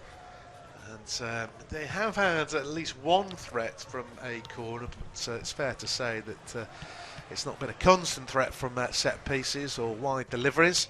And Shinnie will be hoping for a little bit better. It's going to be right-footed from the right-hand side as far as Luton are concerned. Plenty of jostling in the box. Plenty of height from a Luton viewpoint as well. It's deep. Up goes Bradley. Might have just been beaten in the air by Lees. It's come out to Ruddock though. Fizzes it over to the corner taker, who now gets more time and space. Delivery doesn't beat the near post this time. Try to whip it in with a bit of pace and curve. The clearance has actually been kept in by Harris. He hasn't got much support at the moment, but his pace has certainly got Luton backpedaling. Eventually support comes, clips it in towards the run of Fletcher, and that's just Ruddock who's able to jump high enough to head it behind for a corner kick now to Sheffield Wednesday. He's a great outball for them, is Kadeem Harris. He did really well to keep that ball in play, and as he ran forward, it was good intelligence from him because he saw that he wasn't going to be able to do it all on his own. He kind of waited for the cavalry to arrive, kept hold of the ball so he could get it into a crossing position, nearly found Stephen Fletcher, but it's good defending by Pelly Ruddock at the expense of a corner though. Barry Bannon's taking it short to Murphy, who was now just going into the box, pulls it back towards the penalty spot. It's a heavy touch and cleared away. Perhaps a first-time effort might have been the way forward, but trying to take a touch lost control. It's cleared up to the halfway line. Sheffield Wednesday have it back, and it's diagonal ball back into the mixer, headed towards goal. I think was that Borner up from the back. I think he knew he was offside. The free kick is Luton's, and Sluga. I mean, Fletcher's got to pick up a yellow card. He's not for the first time he blocked Sluga there. Although Sluga going around pushing everybody is arguably going to pick up a yellow card himself. But I think it's just Fletcher that's got the yellow card. He did appear to say something to Sluga, but Fletcher's on a yellow. Yeah, it was very naughty from Fletcher when Sluga's playing the ball ahead of him to try and take the free kick quickly. Fletcher just nutmegs him with his own ball, so you can understand why Sluga was angry, but they've not made the most of it, Luton, and that's what their night's going to be shrouded in, not making the most of their opportunities. They had them in the first half, didn't take them, and the second half they haven't been able to get forward anywhere near as enough as they did in as often as they did in the first. Yeah, Ruddock showed good strength there to hold off his man. Then he's just clipped as well. And I think, was that Hutchinson? Certainly another yellow card that's come in the way of a Sheffield Wednesday player. Just a little drop of the shoulder as well from the substitute. And shoving it back. The free kick's on the halfway line, so no imminent danger. But that's, I suppose, they're just trying to take the sting out of Luton's attacks as they come. Looks a little bit naughty. Ball from the halfway line into the 18-yard box. Headed clear, though, by Sheffield Wednesday. Trying to come back with a header from Bolton, but it's just cleared downfield by Fletcher. And again, it's that man Harris who's just got the better of his marker. Two arriving in the middle. There's only two defenders. Can he pick out a pass? Thick ball towards Murphy. Diving header attempted. Got it all wrong. And it's way over the bar. Heading towards the closing stages of this game now. It's still Sheffield Wednesday 1, Luton 0. It's getting a bit tense and a bit fraught, but Luton are continually wasting good chances they've got to get the ball in the box. James Bree has had a cross into the area which took a deflection, went behind for a corner. That was swung into the area. Half-hearted appeals for a penalty when Bradley went down, but down the other end, Kadeem Harris has been a constant thorn in the side for Luton, a really good out ball. He sprinted forward once again, played across into the box. Arriving on the other flank was Jacob Murphy, who couldn't direct the header. It went well over the bar. Wednesday 1, Luton 0. Time and continues to tick away at Hillsborough. 84 minutes completed. Sheffield Wednesday missing a couple of opportunities on the break. Is there still hope for Luton? I can tell you that Derby have given themselves hope. Jack Marriott with a goal in the 85th minute means they could still get something from that game. Derby 1, Bristol City 2 now. No further goals thus far, but obviously we're reaching the climax of all these games. Luton have still got an opportunity to get a point at least from their trip to Sheffield Wednesday. They are on the attack with Bolton infield to Izzy Brown, who's closed down very quickly, still finds a pass to Tunnicliffe. That's a good ball out to the right flank. Oh, it's a touch that took an eternity, blocks with the shot from Bolton, comes out to Izzy Brown, edge of the box, clipped back in by Bray towards the far post. It's too deep and goes behind for a goal kick. A case of overplaying perhaps. I don't know why Bolton didn't shoot. Yeah, he should have shot first time. It shows a lack of trust really on his left foot. But speaking of wrong feet on the wrong side, when James Bree put the ball back into the area, because it's a right footer from the left, it's naturally curving towards the edge of the pitch, and it's just easier for the defenders to shepherd out. Had it been an outswinging ball from the left, it would have been much more difficult. But again, it's just that lack of finesse for Luton that's letting them down. Yeah, just a quick update with obviously full time's approaching. Birmingham 2, Barnsley 0, Derby 1, Bristol City 2, Hull 0, Blackburn 1, Middlesbrough 1, Wigan 0, and of course our game. Sheffield Wednesday 1, Luton 0, into the last 5 plus injury time. Might get a little bit with Van der Sub. We had, of course, that injury to Craney, which took time off the clock. It's Sheffield Wednesday on the attack, ball downfield. And although Tunnicliffe back there are helping out, got to the ball first, who just clipped from behind. Luton are in a desperate rush to get the ball going again. That's an awful pass from Bradley. He's given it straight to Murphy. Good challenge from Bray to at least stop him momentarily. It's still with Murphy driving into the box. The space won't come. He still has it. Left-footed shot, eventually blocked by Ruddock. Then a sliding challenge from Bolton. At least gets it up to the halfway line. But it's there with the Sheffield Wednesday player. Works swiftly down the left-hand side for Winnell. Just pirouettes to go away from the markers. Finds Fox infield to Bannon. Ball in. Headed clear. Further cleared by Brown up to the halfway line. Not a great first touch from Collins. And it's worked out to the right-hand side by Leon Odebarsha with a 1-2. A driven ball into the middle, hits the back of Bree, and that will be a throw-in to Sheffield Wednesday, just about level with the edge of the 18-yard box. And Sheffield Wednesday made a second change. Yeah, they've gone a little bit more defensive-minded now. Stephen Fletcher has just come off, and he's to be replaced by midfielder who they brought in from QPR in the summer, Massimo Luongo, the Australian. Time running out, trying to see off the game. Haven't quite got that second goal, although they've got the ball where they want it, high up the pitch in their possession, albeit a throw-in. They're not in a rush to take this throw-in, I have to say. I don't know if there's an injury off camera. Poor defending has allowed the throw-in to easily be worked down the right-hand side. Odebarsha, his up and under, he's actually pulled it away from the 18-yard box. Although Bannon beats Shinnie to the ball, and Sheffield Wednesday still have it. Deflected ball in towards the middle, headed clear by Bradley. It's got a little bit scrappy. I think it'll suit Sheffield Wednesday in a way, because it just means Luton can't get on the ball at the moment. Every other challenge is pretty much a tackle. Eventually it's worked by Sheffield Wednesday from inside the Luton half back to Westwood, who waits to be closed down before he launches it downfield, and Winnells has done just about enough. No, he hasn't. The ball bounced big on him, and it's allowed Bradley to turn and get the ball back. A little bit unlucky there, Winnell. Yeah, really unfortunate, the fact that he ran. He looked like he used his strength to get away from Bradley, and the ball just bounced over his head. Bradley was able to regather it, but you're exactly right. Wednesday are happy for the rest of this game to descend into a bit of a scrap, because it means Luton can't get forward. In truth, they've not got forward often enough in this game. That's a poor touch from Bolton. Wednesday are just able to clear it, and they're happy to clear the balls now out of touch and just waste as much time as possible. Yeah, the second half really hasn't belonged to Luton.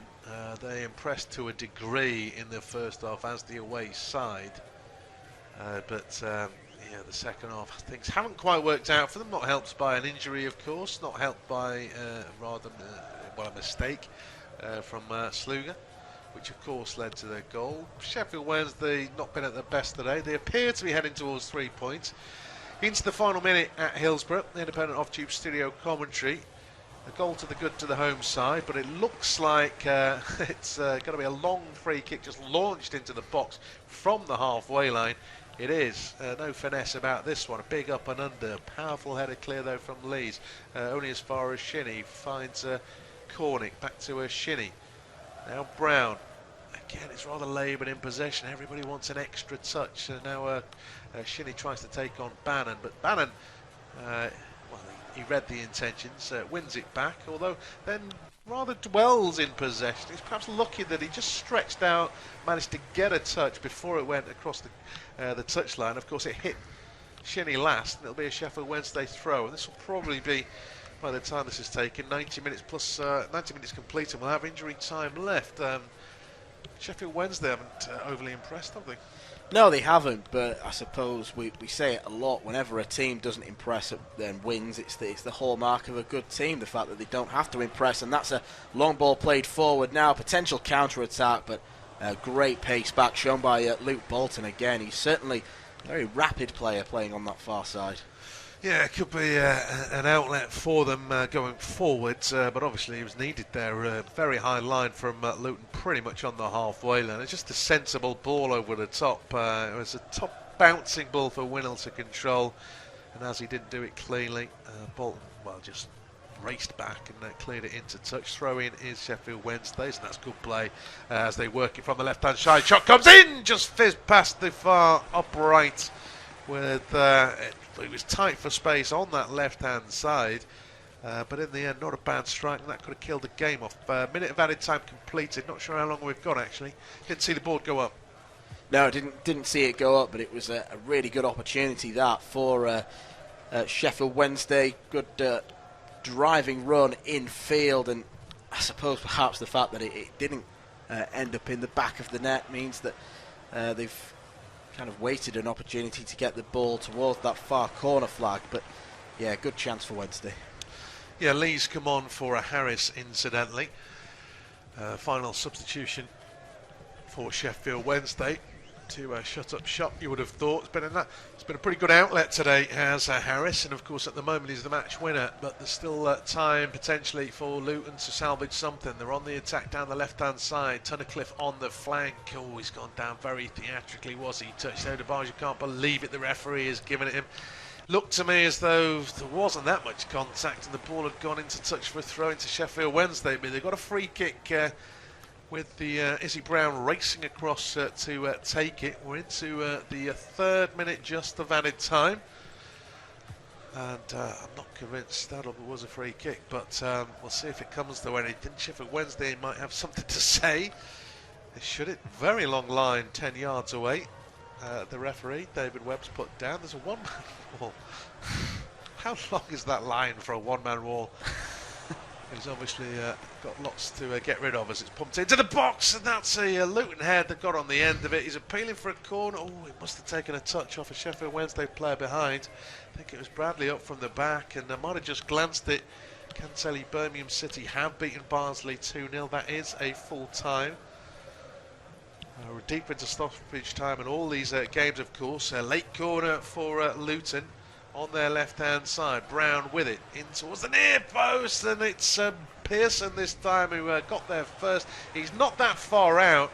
I suppose he is ahead of the near post, and he needed more of a delicate touch than the power touch that he got with his head, and it's high wide of the near post. Yeah, I think that's probably going to be last chance saloon for Luton. Can say Blackburn have beaten Hull, so an impressive win for Tony Mowbray's men. Yeah, Pearson got a cross at the near post, but got way too much on it, and I think Wednesday have just done about enough to hold on. Yeah, Bristol City have won at Derby County. That's finished 2-1. So Borough still leading Wigan by a goal to nil. Sheffield Wednesday still leading Luton by a goal to nil. Obviously our focus is on this game. Just about 4 minutes completed. Just going into the 5th minute of stoppage time. Sheffield Wednesday chip it through, but Winnell looks offside.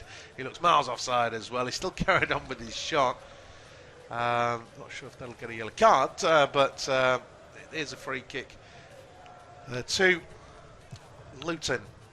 And although Ruddock was going to take it, he's left it for Sluga to pump it downfield. Lee's heads clear only as far as Brown. Poor touch from him. Bannon takes it over. Odebaju clears upfield, headed powerfully back by Pearson to the edge of the box. Cornick just beaten in the air by Fox. It's just not quite sitting down for either team at the moment, although Shinnie with a drop of the shoulder has bought himself some time, and then he's played an awful cross-field ball out to the left-hand side, and Lawanga can't keep it in. It was a heavy first touch from him. It's all got a little bit scrappy. But there is the full-time whistle after it went into touch.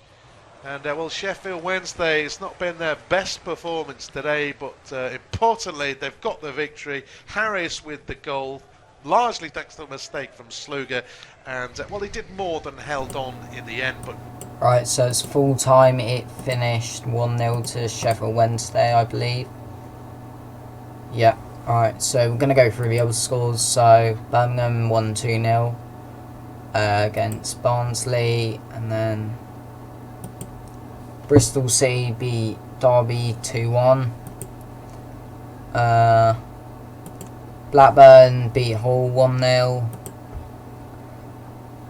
Middlesbrough are currently beating Wigan 1-0.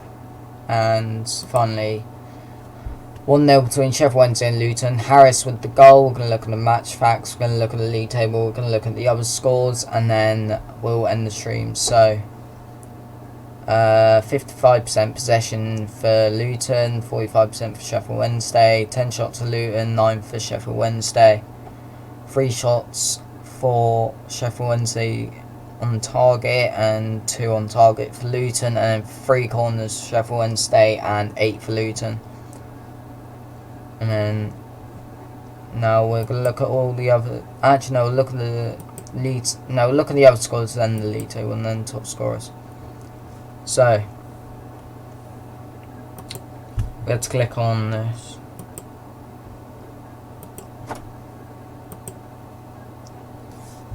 There we go. So Shrewsbury beat Accrington Stanley 3-2. Bristol Rovers won 2-0 against Tranmere. Fleetwood v Wycombe's 1-0. Gillingham drew 2-2 to Blackpool. Ipswich beat Wimbledon 2-1. MK Dons beat Lincoln 2-1. Burton beat Oxford 4-2. Portsmouth beat Coventry's 3-3. Sunderland beat Rochdale 2-1. And Peterborough beat Southend 2-1.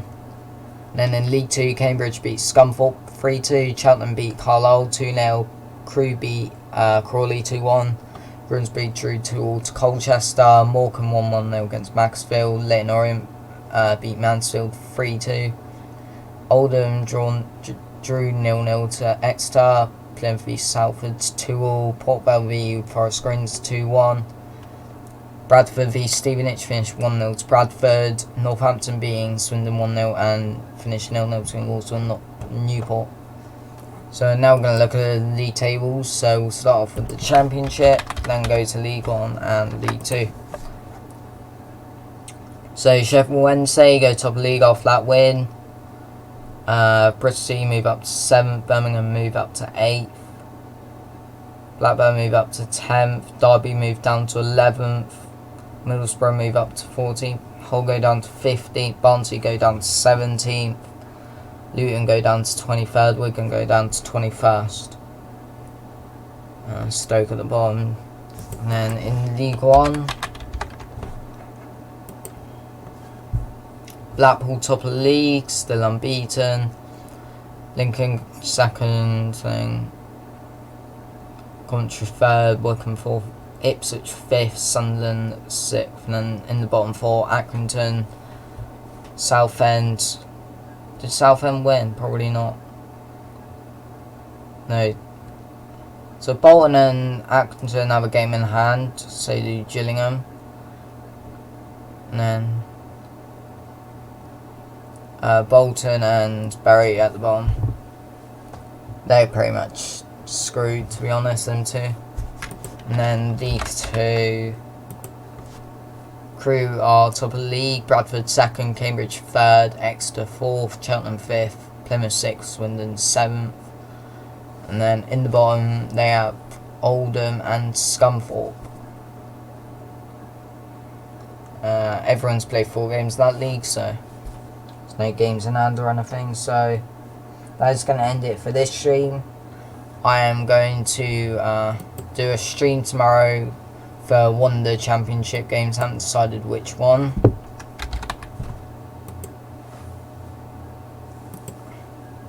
Probably West Brom Reading, but it might be Leeds Brentford. Haven't decided yet. And then we'll have later streams throughout the weekend with Premier League and I think 1 or 2 EFL games. So thanks for watching the stream. We managed to gain 2 subscribers today, which is alright considering we didn't get too much